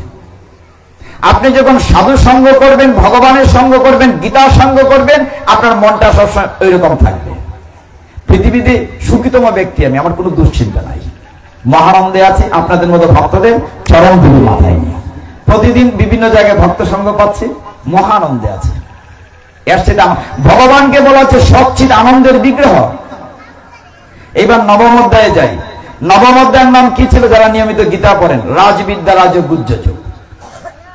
এটা সাধারণ বিদ্যা না, রাজবিদ্যা। বলা হচ্ছে গুহ্য মানে গোপন। এই অধ্যায়ে 34খানা শ্লোক আছে, একটা দুইটা বলি, সবটা তো বলা যাবে না। ভগবান বলছেন, অর্জুন যখন জানতে চেয়েছিল, অর্জুন মানে আমরা, শুরুতেই বলছে আমরা সকলেই অর্জুন। আমাদের পক্ষে অর্জুনের প্রশ্ন করেছে মানে কি, আমাদের সমস্ত জগৎবাসীর জন্য। অর্জুনের একটা উপলক্ষ আপনারা পড়েছেন মঙ্গলাচরণে, সর্বোপনিষদ গাব দুগ্ধ গোপালানন্দন পার্থ বৎস সুধীর দুগ্ধম গীতা অমৃতম মহৎ। মানে সমস্ত পরিষদ করে গীতা হয়েছে একটা গাভীর মা, গীতা হচ্ছে গাভী মাতা। কৃষ্ণ দুহন করাচ্ছেন, আর অর্জুন হচ্ছে বাছুর, বানে গুতা দেয় আর দুধ পড়ে, মানে প্রশ্ন করে আর দুধ পড়ে। তবে এখানে বলা হচ্ছে সুধীর ভুক্তা গীতা অমৃতম মহৎ, কথাটা ফাঁক আছে, সকলেই গীতা শুনতে পারবে না। সুধীজন, গীতার যে অমৃত, যে কথা আমরা বলছি ভগবানের কথা, এটা সবাই শুনতে পারবে না। দেখবেন বাড়ি থেকে রওনা হয়েছে, হঠাৎ একটা ফোন আসছে, ও বলো আমার বাড়িতে অতিথি এসে, আমি জায়গা তুমি যাও, সবাই পারবে না। আসতে গিয়ে আসতে পারে, গীতা শুনতে গেলে আপনার পূর্বজন্মের স্বীকৃতি লাগবে, এত সূচনা। ভগবান বলছেন, অর্জুন যখন জানতে চেয়েছিল যে কেমন করে থাকবো, ভগবান উত্তর মনোযোগ দিয়েছেন নবম অধ্যায়ের 22 নম্বর শ্লোকে, মিলিয়ে নেবেন পড়ে। ভগবান বলছেন অনন্য চিন্তয়ান্তমম যে জনা পর্যায় উপাসতে তেষাম নিত্য অভিযুক্তানাম যোগক্ষেমং বহামি আহম। হে অর্জুন, যেই অনন্য চিত্তে আমার সেবা করে, আমার সাথে থাকে, আমি তার যুগ এবং ক্ষেম দুটি বহন করি। অর্থ কি? যুগ হচ্ছে আমাদের যা বিষয় সম্পত্তি আছে, সম্মানও একটি সম্পত্তি। ভগবান বলছেন আমি সবকিছু তোমার পাহারা দিই, আর যা তোমার নাই অথচ তুমি চাও, আমি নিজে কাঁধে করে এনে দিয়ে যাই। ভগবান বলছেন বহামি অহম, আমি ভক্তের বোঝা বহন করি। আমি সময় নষ্ট করবো না, ওইদিকে চমৎকার পুরাণ একটি গল্প আছে অর্জুন মিশ্রের, আমি বলেছি ওই মাঠে একদিন। আরেকটু আগাই, নবম অধ্যায়ের 26 নম্বর শ্লোকটি আর সবটাই সুন্দর। সবার তো সামর্থ্য সমান না, সবাই তো ভগবানকে কর্মা পোলাও দিতে পারে না। তখন ভগবান উত্তরে বলছেন কিচ্ছু লাগবে না। কি লাগবে? পত্রং পুষ্পং ফলং তুয়ং ইউমি ভক্ত প্রযোজ্যতি, মানে পত্র, পুষ্প, ফল, জল, একটা তুলসী পাতা দিলে আমি খুশি। তবে শর্ত আছে, এটাতে ভক্তি থাকতে হবে। ভক্তি উপরে তো আমি ভক্তিযুক্ত জিনিসটা খাই, তোমার রসগোল্লা আমি খাই না। আচ্ছা গো মা, যখন ভগবানের বুক লাগান 10টা লাড়ু বা মিষ্টি দেন, কমেনি গোপালে খাইলাইনি 2-4টা না বেটি, যতটা তত ফিরত পাও। কমলে 10টা দিতাম কিনা সন্দেহ আছে। নিজের লেগে 2টা রাখিয়া, নাতির লেগে 2টা রাখিয়া দিলাম যদি গোপালে খাইলেন। দেখেন এই অধ্যায়টিতে আরো 2টা শ্লোক টাচ করি, তারপরে চেষ্টা করবো একটু কথা বলতে। 27 নম্বর 26-এ বলছেন ইয়ৎ করোষি ইয়ৎ অশ্নাসি দদাসি ইয়ৎ, তুমি যা করো, যা খাও, অশ্নাসি মানে খাওয়া। ভগবান বলছেন মদ অর্পণম, আমাকে দিয়ে খাবে, নিবেদন করে। আমরা সেটা মানি না। দেশে যে প্রচলিত আইন আছে, আইন যদি অমান্য করে আমার শাস্তি হয়, আমি যদি চুরি করি, ডাকাতি করি, আগুন জ্বালাই, পুলিশ ধরবে না, আমাকে শাস্তি দেবে। ভগবানের আইন কি? ভগবানের আইন হচ্ছে গীতা। আমি গীতার কথা যদি না মানি, তাহলে আমাকে শাস্তি হবে না? ভগবান বলছেন তুমি যা খাও আমাকে দিয়ে খাবে। সমস্ত পৃথিবীর সবকিছুর মালিক আমি, আমাকে না দিয়ে খাইলাই মানে চুরি করে খাইলাই। তোমরা সুর বা সুন্নি হইলাই, তাহলে শাস্তি হবে না? ওগো যাইতাম পারি না, খমরের মাজার রোদে উঠতাম পারি না, আমার ফোলাটা কতদিন ধরে অসুখ, সংসার অভাব যায় না, কত কষ্টে আছি। কেন? ভগবানের আইন না মানি না বলে। ভগবান বলছেন তুমি যা করো, আরে গীতা তো সত্য কথা বলে যেত আমাকে। আমি তো কিন্তু গীতার বাইরে একটা কথা বলছি না, শ্লোক উদ্ধার করে বলছি। উদ্ধৃতি করেন মা, যে মামনি আমার দিকে তাকাও, মনে করো তোমাদের ঘরে খুব ফার্স্ট ক্লাস একদিন খিচুড়ি রান্না করলে, একদম ফুলকপি টমেটো ঘি দিয়ে, নিজে খাওয়ার জন্য। আর এই যে উৎসব হয়, যেমন আজকে এখানে ভগবানের কথা হচ্ছে, নাম যজ্ঞ 16 পর 32 পর, উৎসবের পরে খিচুড়ি রান্না করা হয়েছে, বুটের ডাল ছাইয়া রয়েছে, মিষ্টি আলু সিদ্ধ হয়েছে না, পাতলা গরম, ফু দিয়া সুরুত সুরুত করে খাইতেছ। উৎসবেরটা স্বাদ না ঘরেরটা স্বাদ? এটা তো সিদ্ধ হয়েছে না বেটি, উৎসবেরটা গরম ফুয়াইয়া খাইতে। আর গরম হতো ফার্স্ট ক্লাস করে ঘি দিয়ে রান্না করছো, কোনটা স্বাদ? উৎসবেরটা। কেন লেগে? এটা ভগবানকে দেওয়া হয়েছে। আপনার এই জিনিস আর কেমন সোজা হইরা হইতাম করি? এই যে ভগবানকে দিয়েছেন তো প্রসাদ, প্রসাদ কত মাহাত্ম। প্রসাদের মাহাত্মটা বলছিলাম কিনা আগের পাঠে? না বলছি না, তাহলে আজকে কই কি করে প্রসাদটাই তো। কেন প্রসাদে তো মাহাত্ম? এই পৃথিবীতে কবে প্রসাদটা এলো? শুনেন মন দিয়ে। ভগবান কোথায় থাকেন? বৈকুণ্ঠে বা ক্ষীর সাগরে। দেখবেন নারায়ণের লক্ষ্মীর একটা ছবি আছে, একটা সাপের মধ্যে নারায়ণ ঘুমাইনি, শুনেন আছে না? আর লক্ষ্মী দেবী পদ সেবা করতেছে। বেটা সারা পৃথিবী সৃষ্টি করে ঘুমাইবার বিছনা পাইছে না, সাপের মধ্যে ঘুমাই দিছে। ভগবান তিনি তো সর্বংশ মানে সর্বঙ্কাল বিধান শুয়ে রয়েছেন।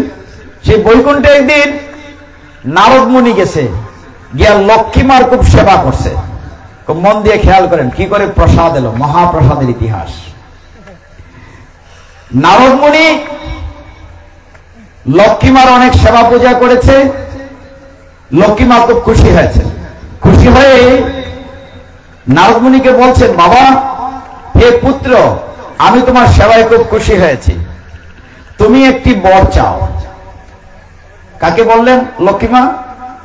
নারদকে। আমার দিকে শুনতে হবে, অ্যাটেনশনের দিকে। সবাই বলেন হরি বল, জোরে হরি বল, হরি বল, হরি বল। নমস্কার, খুব খুশি হলো আপনারা এসছেন। আচ্ছা, একটু বসেন কৃপা করে। আমরা গীতার মধ্যে চলে গিয়েছি, প্রসাদ নিয়ে ব্যাখ্যা দিচ্ছিলাম যে কি করে প্রসাদটা এলো। সবাই একটু কষ্ট করে বসেন। তো নারদ মুনিকে লক্ষ্মী দেবী মা বলছেন, তোমার সেবায় আমি খুশি হয়েছি, তুমি একটি বর চাও। কয়টি বর? একটি বর। নারদ মুনি বললেন, মা, আমার বহুদিনের প্রত্যাশা আমি একটু নারায়ণের উচ্ছিষ্ট প্রসাদ পাবো। তুমি তো তোমার স্বামী দেবতা নারায়ণকে খাওয়াও, খাওয়ার পরে যদি একটু প্রসাদ দিতে। লক্ষ্মী দেবীর মন খারাপ। এখানে একটা ধাঁধা আছে, মন দিয়ে শুনতে হবে, বুঝতে পারবে না কথার ফাঁক। লক্ষ্মী দেবী মন খারাপ করে বসে আছে, বলে না, আমাকে দিতেই হবে।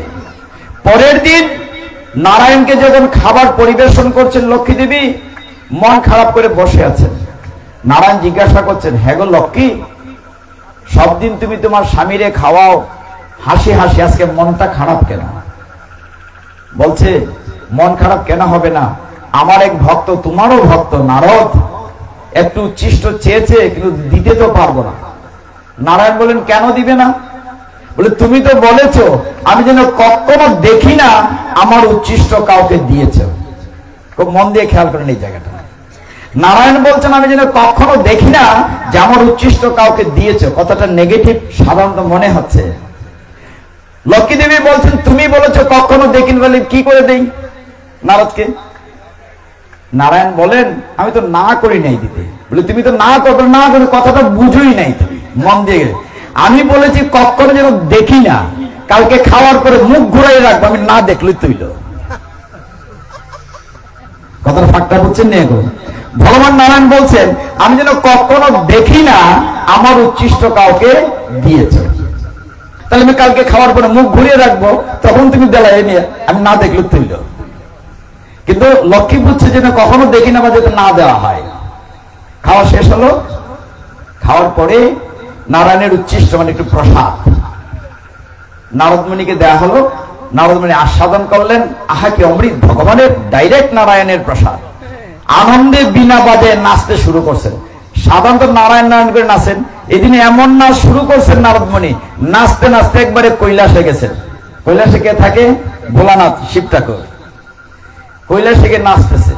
শিব ঠাকুর দেখে বলছে, এই বেটা নারদ, ও লক্ষ্মী ভাই, আজকে তো নাচকের লেগে ঘটনা কিটা? আমি তো নাচি না, প্রসাদে নাচায়। তুমি নাচো না, প্রসাদে নাচায়? প্রসাদ কোথায় পেলে? বলে, গিয়েছিলাম বৈকুণ্ঠে, নারায়ণের উচ্ছিষ্ট পেয়েছি। শিব ঠাকুরকে বলা হয় শ্রেষ্ঠ বৈষ্ণব। এগুলো মনে রাখতে হবে। আমরা তো শাস্ত্র উদ্ধৃতির কথা বলছি। শ্রীমদ ভাগবতে বলা হচ্ছে, নিম্নগামান যথা গঙ্গা, বৈষ্ণবানাং যথা শম্ভু। নদীর মধ্যে শ্রেষ্ঠ গঙ্গা, আর বৈষ্ণবের মধ্যে শ্রেষ্ঠ শম্ভু ভোলানাথ। শিব ঠাকুর চেয়ে বড় বৈষ্ণব কেউ নাই। অনেকেই কুসংস্কার করে শিব ঠাকুরে গাঞ্জা মদ দেন, শাস্ত্রে কোথাও অনুমোদন নাই। যে ভক্ত নিজে খাইবার লেগে বেড়ারে গাঞ্জা করবা নাই, শাস্ত্রে এগুলা নাই। এগুলো মনে রাখবেন। শিব ঠাকুরের মতো শ্রেষ্ঠ বৈষ্ণব নাই। নিম্নগামান যথা গঙ্গা, বৈষ্ণবানাং যথা শম্ভু। শম্ভুর চেয়ে বড় বৈষ্ণব নাই, শ্রেষ্ঠ বৈষ্ণব। আরেকদিন সুযোগ পেলে শিব ঠাকুরের বৈষ্ণব নিয়ে কথা বল। আমরা প্রসাদে থাকি, কি করে এলো? এখন ভোলানাথ তো বলতেছে, ভাই নারদ, তুমি না আমার আপন ভাই, লক্ষ্মী ভাই, আমার একটু দেহ প্রসাদ। বলে, আমি বেটা কত কষ্ট করে উচ্ছিষ্ট একটু পাইছি। বলে, আমার হঠাৎ শিব ঠাকুর দেখেন তার আঙ্গুলের মধ্যে একটা অন্ন লেগে আছে। নারদের দেখে আঙ্গুলটা মুখনিয়া শুয়ে খাইছো। শিব ঠাকুরে একটু প্রসাদ পাইছে। ফায়ার শিব ঠাকুর আর নিজের ঠিক রাখতে পারছেন না, ডমরনিয়া ঠাকডুম ঠাকডুম বাজানি শুরু করছেন, নাচতে শুরু করছেন। সর্বনাশ, এত নিত্য। শিব ঠাকুর ধ্বংস বা প্রলয়ের দেবতা। পৃথিবী যখন ধ্বংস হয়ে যাবে তখন শিব ঠাকুরের নৃত্য হয়, সেটাকে বলে তাণ্ডব নৃত্য। তখন শিব ঠাকুরের নাম হয় রুদ্র ভৈরব। পৃথিবী যখন ধ্বংস, দেবতারা দেখছে শিব ঠাকুর প্রলয় নৃত্য শুরু করেছেন। সর্বনাশ, এখন তো পৃথিবী ধ্বংসের সময় নয়, শিব ঠাকুর এরকম নাচতেছে কেন? ঘটনাটা কি? সবাই বলছে তুমি থামো ভোলানাথ, তুমি এই নৃত্য করলে পৃথিবী ধ্বংস হয়ে যাবে। আমি তো নাচি না, আমাদের প্রসাদে নাচায়। জগৎ তার সামনে যাচ্ছে না। এখন আমরা জানি না নজরুলের হায়াত কি ছিল, হাওলাত করলে রাজা করে রাজ্য শাসন, রাজাকে শাসায় রানী। সবাই গেলেন পার্বতীর কাছে, শিব ঠাকুরের ম্যাডামের কাছে গিয়া বললেন, পার্বতী তোমার ভোলানাথ পাগলা বেটার থামাও, এর নাচের ছুটে তো পৃথিবী ধ্বংস হয়ে যাচ্ছে। এখন পার্বতী গেলেন শিব ঠাকুরের কাছে, গিয়ে বলেন, হে স্বামী বল, তুমি আজকে এত নৃত্য করতেছো, ঘটনাটা কি? তো পার্বতী কইও না, আমার প্রসাদে নাচায়। আমি তো নাচি না, আমার প্রসাদে নাচায়। কার করে? বলে স্বয়ং ভগবান নারায়ণ বিষ্ণুর প্রসাদ। তুমি কোথায় পেলে? বলে আমি নারদের কাছ থেকে পেয়েছি। তা আমারটা কই? আমি না তোমার সহধর্মিনী, অর্ধাঙ্গিনী না, আমি তো স্ত্রী, বেটার হাত, আমার অধিকার আছে কিনা অর্ধেকের মধ্যে? শিব ঠাকুর কই না, আমি পাইছি বারো আঙ্গুল ছুঁয়ে একখানা অন্ন। বললো একখানা পাইলে তো অর্ধেকটা আমার ভাগ ছিল, আমাকে তো প্রসাদের অর্ধেক অধিকার, আমি তোমার সহধর্মিনী, অর্ধেকটা দিতে হবে, নাইলে আমি তপস্যায় বসলাম। পার্বতী মাতার তপস্বী জানেন কত কঠিন তপস্যা করেছিলেন শিব ঠাকুরকে স্বামী রূপে পাওয়ার জন্য। পার্বতী মানে দুর্গা, পার্বতী মার আরেক নাম হচ্ছে উমা, আরেক নাম হচ্ছে অপর্ণা। অপর্ণা কেন? পর্ণ মানে পাতা। গহীন হিমালয়ে শিব ঠাকুরকে স্বামী রূপে পাওয়ার জন্য একটি পচা পাতাও খান নাই, এর জন্য মায়ের আরেক নাম অপর্ণা। তিনি তপস্যায় বসেছেন। পার্বতীর তপস্যা মানে কি? সমস্ত পৃথিবীর অক্সিজেন বন্ধ হয়ে গেছে, মাথা দিয়ে ধোঁয়া বেরোচ্ছে, পৃথিবী বিলীন হয়ে যাবে। সকলেই নারায়ণের কাছে, সর্বনাশ, পার্বতীর তপস্যা থামাও, পৃথিবী লীন হয়ে যাবে। নারায়ণের কাছে গেলেন, নারায়ণ আসলেন পার্বতীর কাছে। নারায়ণের হেলিকপ্টার কি? গরুর পাখি। গরুর পাখিরে ছড়ে নারায়ণ আসলেন পার্বতীর সামনে। পার্বতী তো ধ্যান করতেছে। এই তুমি ধ্যান করছো কেন? বন্ধ করো, পৃথিবী লীন হয়ে যাচ্ছে। বলেন আমার আগে প্রসাদ চাই, এরপরে তোমার সাথে কথা। আমার স্বামী বেটা পাইছে, নারদে পাইছে, আমি পাইছি না কেন? এই যে আপনারা মা আপনাদের চরণে প্রণাম করছে, দাও। নারায়ণ বলেন তোমাকে প্রসাদ দেব, এই ধ্যান বন্ধ করো, তপস্যা বন্ধ করো। তখন মা বলেন না, আমাকে একা দিলে হবে না, সমগ্র জগৎবাসীকে তোমার প্রসাদ দিতে হবে। কারণ জগৎবাসী সকলে আমাকে মা ডাকে, জগৎ জননী। আমি তো একা পেলে হবে না, আমার সন্তানকে দিতে হবে। চিন্তা করেন, কেন আপনারা মা? তখন ভগবান বলেন ঠিক আছে তথাস্তু, তবে এখন দিতে পারবো না। আমি যখন দারু ব্রহ্মরূপে পৃথিবীতে আসবো, দারু মানে কাঠ, যখন সমুদ্রের বঙ্কিমোহনে আসবো, তিনটা কাষ্ঠখণ্ড হয়ে বেশে রাজা ইন্দ্রধর্ম আমাকে উঠাবে, জগন্নাথ বলদেব সুভদ্রা বলে আমি দারু ব্রহ্মরূপে পৃথিবীতে আসবো। জগন্নাথের পুরীতে যারা গিয়েছেন, জগন্নাথের পুরীর কাছে একটা মন্দির আছে বিমলা দেবী, তখন পার্বতীর নাম হচ্ছে বিমলা। ভগবান বলেন আমাকে যখন ভোগ দেওয়া হবে সেটা হবে প্রসাদ, আর আমার কাছ থেকে নিয়ে দেবে তোমাকে বিমলা, তুমি প্রথম পাবে পার্বতী, সেটা হবে মহাপ্রসাদ। তারপরে প্রসাদটা চলে যাবে আনন্দ বাজারে, সমস্ত জগৎবাসী আমার প্রসাদ পাবে। সেই থেকে প্রসাদ পৃথিবীতে এসেছে। এখন এই যদি প্রসাদের এত মাহাত্ম্য হয়, তাহলে কেন ভগবানকে না দিয়ে পাবেন? একটু ভাবুন না। আপনারাই বলেছেন যে আদা সিদ্ধ খিচুড়ি উৎসবেরটা স্বাদ ঘরের থেকে বেশি। কাজেই এই মহাপ্রসাদটা আস্বাদন করতে হবে। আমরা আরেকটু যাই, সবকিছুকে আটকানো যায়, ঘড়ির কাঁটাকে আটকানো যাচ্ছে না, দ্রুত চলে যাচ্ছে। আমরা নবম অধ্যায় ছিলাম কিনা? নবম অধ্যায় ছিলাম। নবম অধ্যায় ইম্পর্টেন্ট শ্লোক আমি সেদিন বলেছি, তাও একটু টাচ করি। ভগবান কতটুকু আমাদেরকে ভালোবাসেন। যারা নিয়মিত গীতা পড়েন, আমরা 26, 27 অনেক শ্লোক বলেছি, 22 বলেছি। 31 নম্বর শ্লোকের 2টা লাইন বলি। ভগবান বলছেন অর্জুন, আমি বলবো না, আমার পক্ষ হয়ে তুমি সমগ্র জগৎবাসীকে প্রতিজ্ঞা করে জানিয়ে দাও আমার ভক্তের কখনো বিনাশ হয় না। কত বড় কথা। ভগবান বলছেন কৌন্তেয়, মানে কুন্তির ছেলে, কৌন্তেয় প্রতিজানিহি নমে ভক্ত প্রণশ্যতি, আমার ভক্তের কখনো বিনাশ হয় না। এই নিয়ে মহাভারতের কাহিনী আপনাদের মাঠে বলে গিয়েছে, এটা অনেক লম্বা। কি করে ভক্তকে ভগবান রক্ষা করেন, ছোট্ট একটা কথা বলি 1 মিনিটে। সেদিন বলেছিলাম 10 নম্বর 11 নম্বর যুদ্ধের দিন অভিমন্যু হত্যার কথাটা বলেছিলাম। আজকে শেষের 17 নম্বর দিনের একটা ছোট্ট দৃশ্য বলি।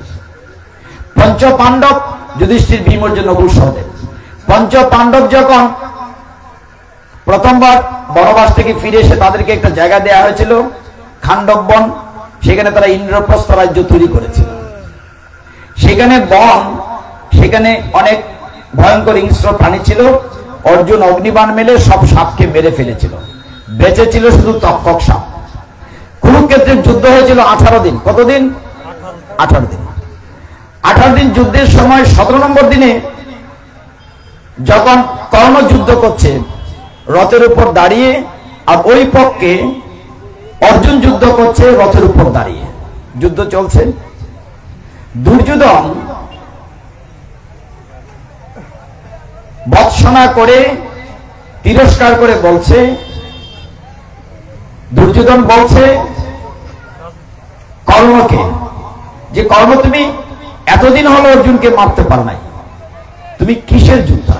মানে কর্ণকে অবহেলা করছে, তুচ্ছ করে বকাঝকা করছে দুর্যোধন, তুমি এতদিন হয়ে অর্জুনকে মারতে পারো নাই, তোমার ভাই বলে তুমি হয়তো মায়া করছো, তুমি যদি না পারো তক্ষকের সাহায্য নাও, মানে সাপের সাহায্য নাও।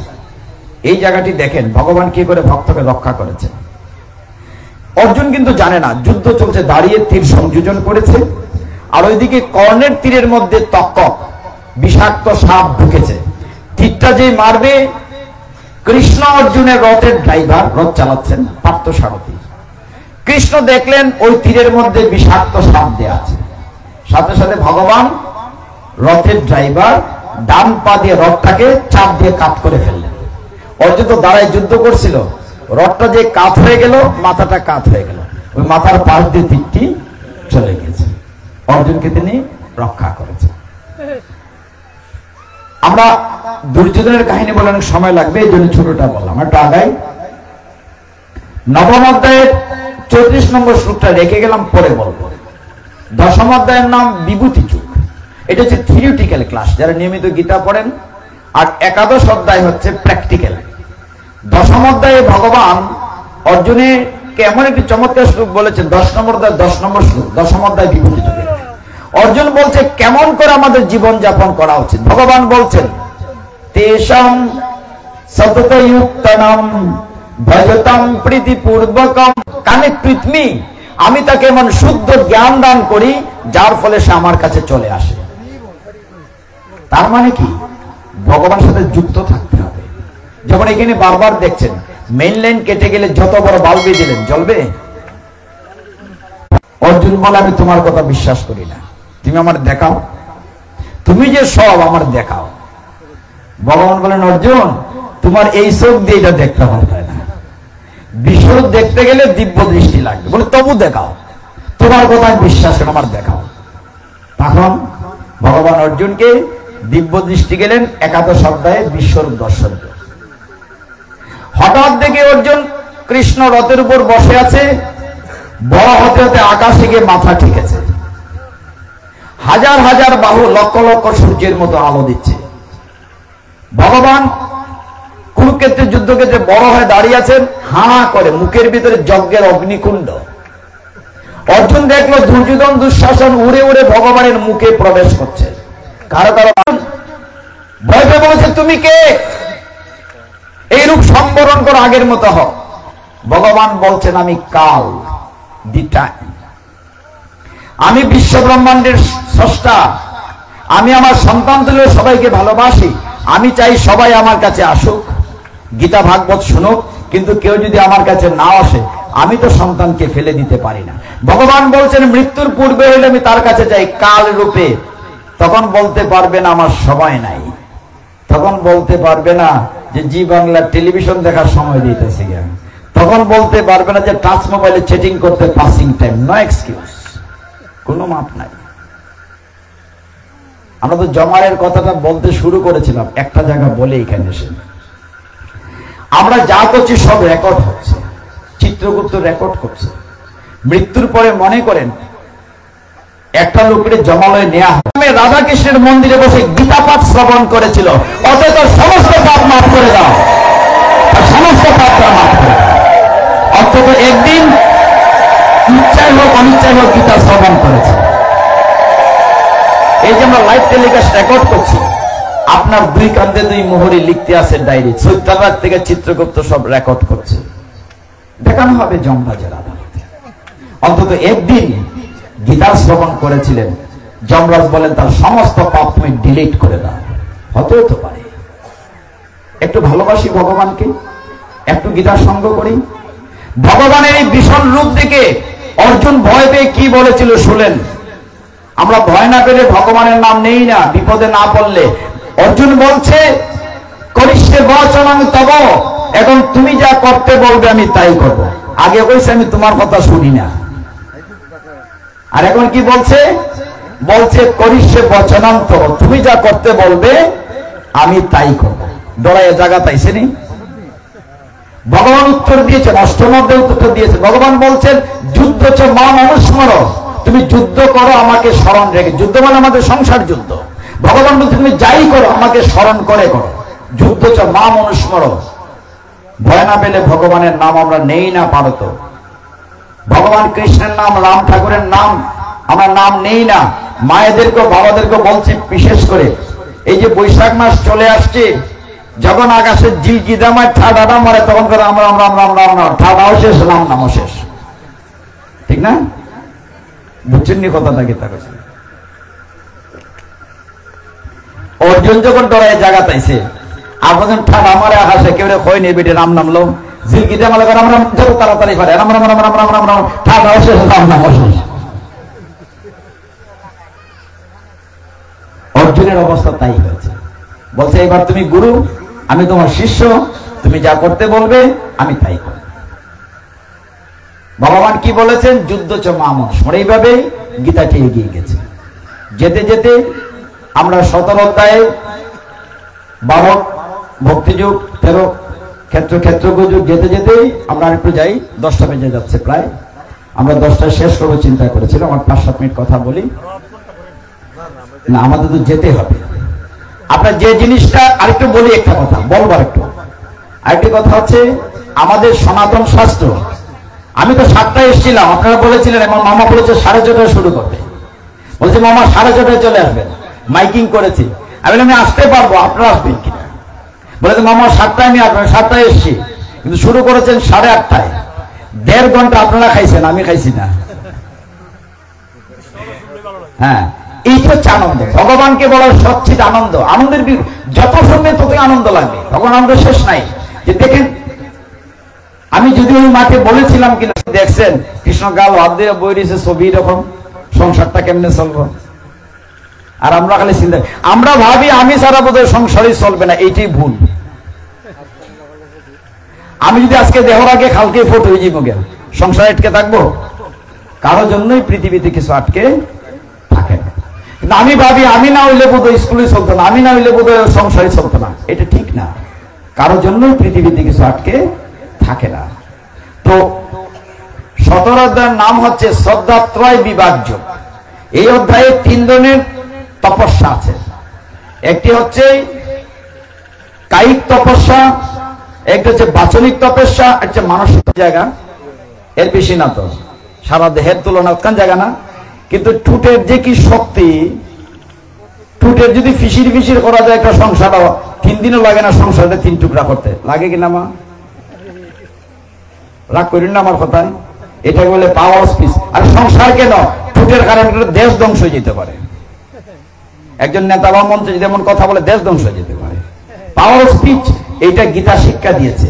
আপনি এমন ভাবে কথা বলবেন, অনুদ্বেগ ও করম বাক্য, অন্যের যাতে উদ্বেগ না হয়। তো মায়েরা হচ্ছেন ঘরের লক্ষ্মী। আপনাদের কথা বলে শেষ করবো, আমরা একটু আগাই। আমাদের প্রশ্নটা ছিল যে কি করে ভগবানকে পক্ষে পাবো। গীতায় এর উত্তর ভগবান 2 বার দিয়েছেন। 2 বার কেমন করে দিয়েছেন? 9ম অধ্যায়ের 34 নম্বর শ্লোক, আমি ফেলে আসছি, এটা পরে বলবো, রেখেছিলাম। আর 18 অধ্যায় 65 নম্বর শ্লোক। একটা শ্লোক ভগবান 2 বার বলেছেন। স্যার নিশ্চয়ই খেয়াল করবেন, আমরা যখন ছাত্র ছিলাম যে প্রশ্নটা ভেরি ইম্পর্টেন্ট, ডাবল স্টার দিতাম। ভেরি ভেরি ইম্পর্টেন্ট, ঠিক না স্যার? Double star. ভগবান গীতা একটা শ্লোক 2 বার বলেছেন, তার মানে কি এটা খুব ইম্পর্টেন্ট। শেষের 2-1টা শব্দ পরিবর্তন। ভগবান কি বলছেন পক্ষে পাওয়ার জন্য? বলছেন মনমনা ভব মদ ভক্ত মদিয়াজি মাম নমস্কুরু মামেব সত্যমতে প্রতিজানে প্রিয়সী মে। ভগবান বলছেন তুমি কেবল আমার কথা ভাবো, মনমনা ভব, মদ ভক্ত আমার ভক্ত হও, মদ যাচি আমার পূজা করো, মাম নমস্কুরু আমাকে নমস্কার করো, তাহলে সত্যি প্রতিজ্ঞা করে কথা দিচ্ছি তুমি আমাকে পক্ষে পাবে। ভগবানের ঠেকা লাগছে, কিন্তু গীতা খুলে দেখেন বলছেন প্রতি জানি, প্রতিজ্ঞা করে কথা দিচ্ছেন তুমি আমাকে পাবে অর্জুন, তবে শর্ত আছে। শেষে বলছেন কি বলছেন?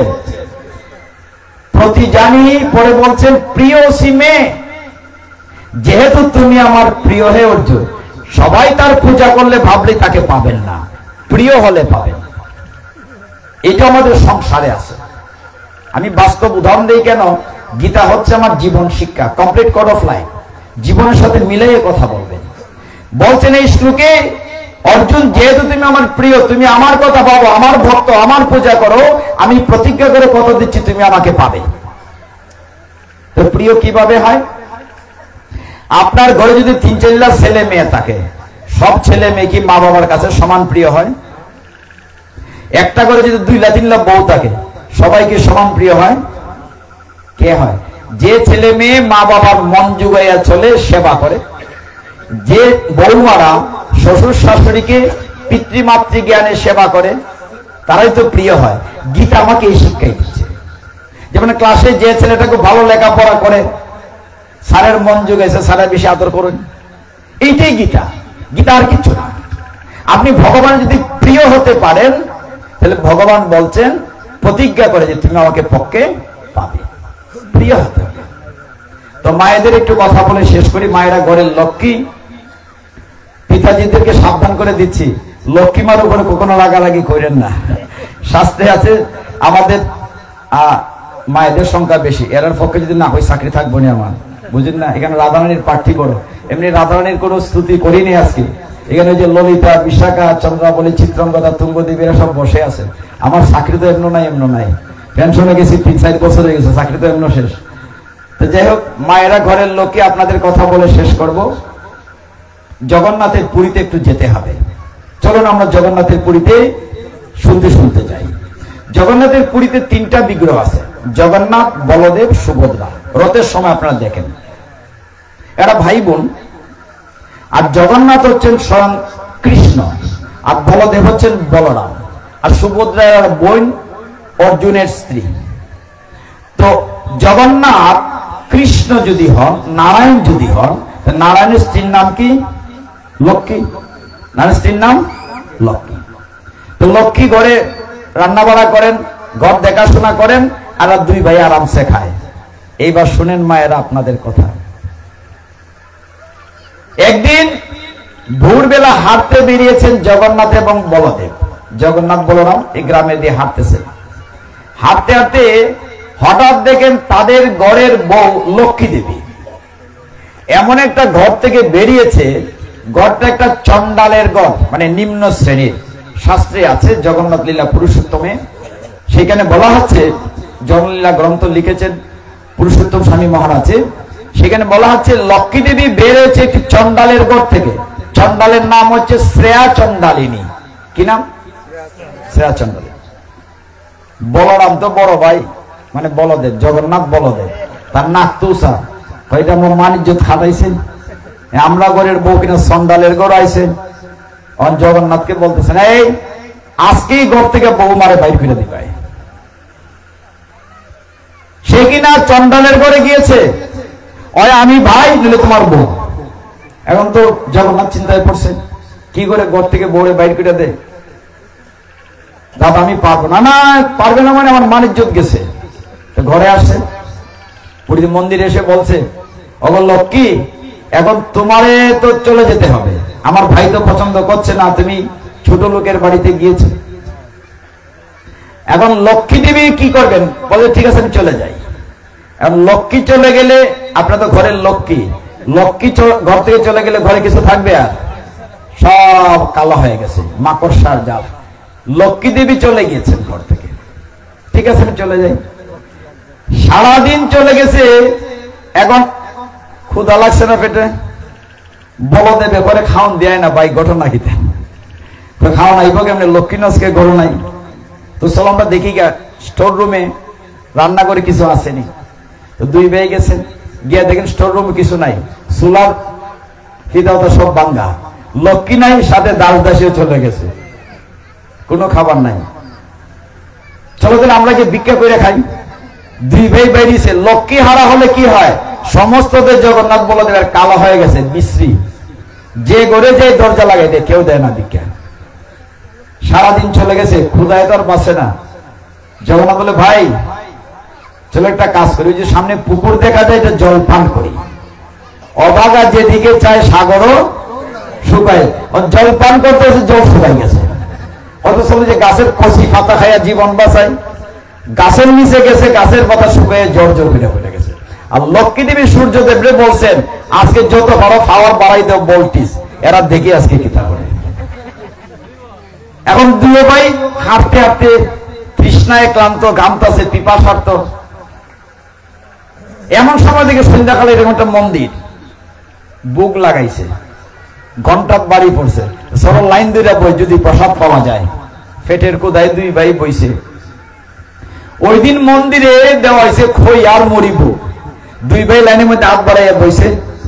লক্ষ্মী দেবী এখন পবন দেবরে বাতাস যত হর পাওয়ার বাড়াই দেওয়া, তো তার হাত বাড়াইছে, খই আর মুড়ি লইতো, আইসে দমকা বাতাস সব হয়ে গেছে। কে লক্ষ্মী নিয়ে ঘর থেকে বাইর করতাম, সাবধান থাকুন যে বাবাজিটা, এরপরে ঘটনাটা শোনায়। এখন খাওয়া হলো না, সারাদিন সারা রাত উপবাস, প্রায় রাত্র হয়ে গেল। হাঁটতে হাঁটতে বলেন যে কোথাও যাই, কারো বাড়িতে যদি খাবার পাওয়া যায়। জগন্নাথ বলদেব হাঁটতে হাঁটতে দেখলেন একটা বাড়িতে দূর থেকে ল্যাম্প দেখা যায়, আলো জ্বলতেছে। ঘরে ঢুকলেন, গিয়ে বলেন আমরা খুব ক্ষুধার্ত, খাবার লাগবে। বলদেব বলেন, না আমি আর ঘরে রান্না খাই না,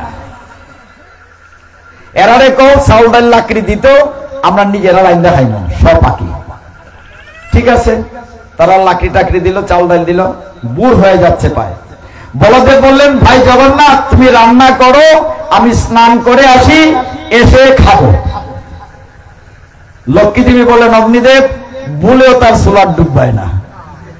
এখন তার এত সুঙ্গা তো ফাইতেছে, সুঙ্গা তো চিনবেন, আমরা শহরের লোকে ফোলাফানে সুঙ্গা চিনত না। আগে তো মায়েরা লাকড়ি দিয়ে, এখনো তো অনেকের ঘরে লাকড়ি দিয়ে রান্না করা হয়। তো খুব চেষ্টা করছে আগুন জ্বালানো, জগন্নাথ পারছে না। লক্ষ্মী দেবী না করেছেন অগ্নিদেবকে আসতে, মায়ের আদেশ। সকাল হয়ে যাচ্ছে, বলদেব স্নান করে আসলেন। বলরাম খুব খুশি, এবার খাবেন। আইসা থেকে আগুনও জ্বালাইতে পারছে না। তুমি পারছো না, আমার কাছে দাও। ও নিজে জ্বালাইতে গিয়া ধুমায় নাকি মুখে কাশতে কাশতে শেষ। বলে, পারবো না রে ভাই, পেটের ক্ষুধা, সারাদিন সারাত খাই নাই। অগো তোমরা ঘরে কে আছো, এখন তোমাদের যা আছে তাই দাও, এখন আর জাত পাত না, একে খাইয়া লই, পেটের ক্ষুধা। এখন এই ঘরে আপনারা তো মায়েরা এতক্ষণ ঘুমটা পড়েন, বৃন্দাবনে দেখবেন মায়েরা লম্বা ঘুমটা পড়ে। একজন মাতাজি তাদেরকে খাবার দিচ্ছে, দুইজন পেটের ক্ষুধায় সারাদিন খাইতেছে। এই যে মায়েরা আছেন বা বাচ্চাদেরকে যদি বলি, কে কি রান্না করে খাবার মুখে দিয়ে বলতে হবে এটা মা রাঁধছে না মাসি রাঁধছে, বোঝা যায়। কিন্তু একটা তরকারিও খাইলে বোঝা যায় এটা মা রাঁধছে না ঠাকুর মা রাঁধছে না জেঠিমা রাঁধছে। এখন জগন্নাথ বলদেব খাইতেছে পেটের ক্ষুধায়। বলদেব বলতেছে, ভাই জগন্নাথ খাবারটা যেন চিনা চিনা লাগে, খই জানি খাইছি। ওই দাদা এটা ফোর আগে খাইয়ালো, আগে পেটের ক্ষুধা নিবৃত্ত করি। খাইতে খাইতে কোনারে ভাই এই খাবারটা যদি কোনানো খাইছি, চিনা চিনা লাগে, খাও চাই। খাওয়া শেষ হয়েছে পরে বড় থালার মধ্যে ফিটা না দিছে।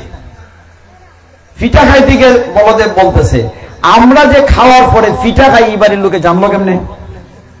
জগন্নাথের মন্দিরের নিয়ম আছে, আমাদের হবিগঞ্জ যদি রথে আসেন দেখবেন, সকলের নিমন্ত্রণ। রথে জগন্নাথের যে কোনো খাবারের পরে পিঠা দেওয়া হয়।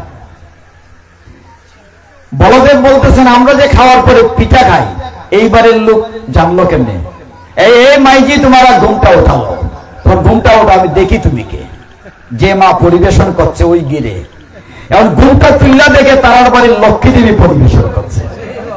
আর যে ঘরে বইয়ে খাইতেছে এটা হচ্ছে সন্দালিনীর ঘর, ওই ঘরে বই খাইতেছে। হরিব, যে ঘরে ঢুকছেন বলে লক্ষ্মীরে ঘর থেকে বাইর করছি, অন্তত গুইরা ফিরা গ্রাম ওই ঘরে বইয়ে খাইতেছে।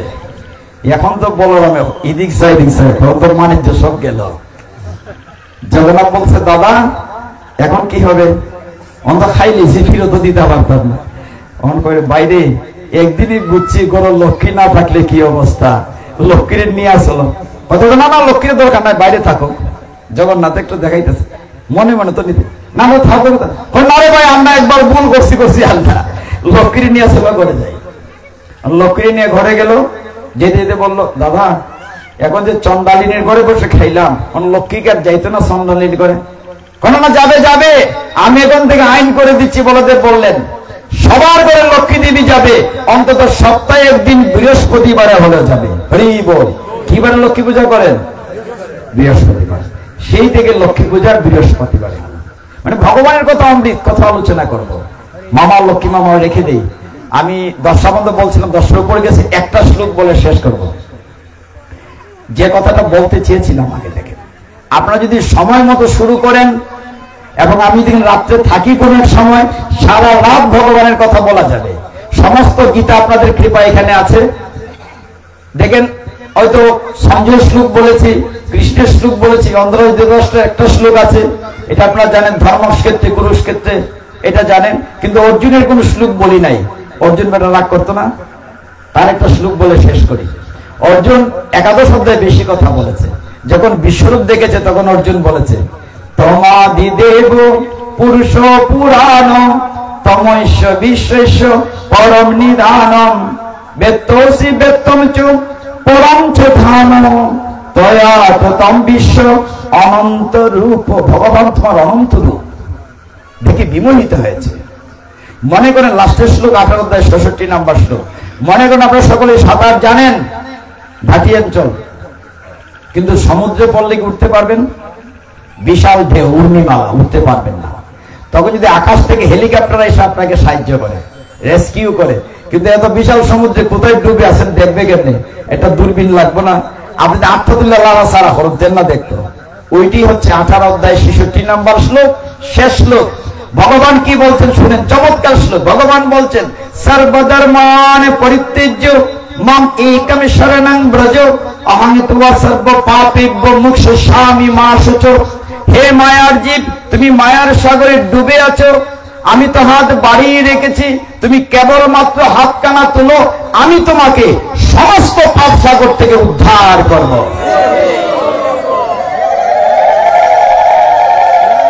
কত কৃপালু ভগবান। এবার আমাদের আটটাও না তুলতে কি দুষ ভগবানের নেই।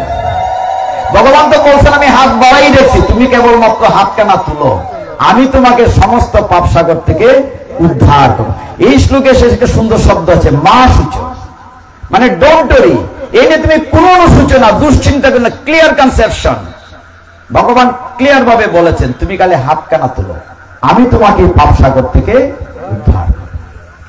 তো মহাপ্রভুর যে নাম দিয়েছেন, বৃহৎ নারদীয় পুরাণে বলা আছে হরের নাম হরের নাম হরের নামৈব কেবলম কলৌ নাস্তিব্য নাস্তিব্য নাস্তিব্য গতিরন্যতা। এই কলিযুগে হরিনাম ছাড়া আর কোনো গতি নাই, গতি নাই, গতি নাই। হরির নাম বলে আমরা শেষ করব সকলে মিলে। হরে কৃষ্ণ কৃষ্ণ কৃষ্ণ হরে হরে, হরে রাম রাম রাম হরে হরে, হরে কৃষ্ণ কৃষ্ণ কৃষ্ণ হরে হরে, হরে রাম রাম রাম হরে হরে, হরে কৃষ্ণ কৃষ্ণ কৃষ্ণ হরে হরে, হরে রাম রাম রাম হরে হরে। হরে তৎসৎ। আমার ভুল ত্রুটি ক্ষমা করবেন। ওম যদস্কর পরিভ্রষ্ট মাত্রাহীনং চ ইয়দ্ভবেৎ পূর্ণং ভবতু তৎসর্বং তৎপ্রসাদাৎ জনার্দনম। হরি বল।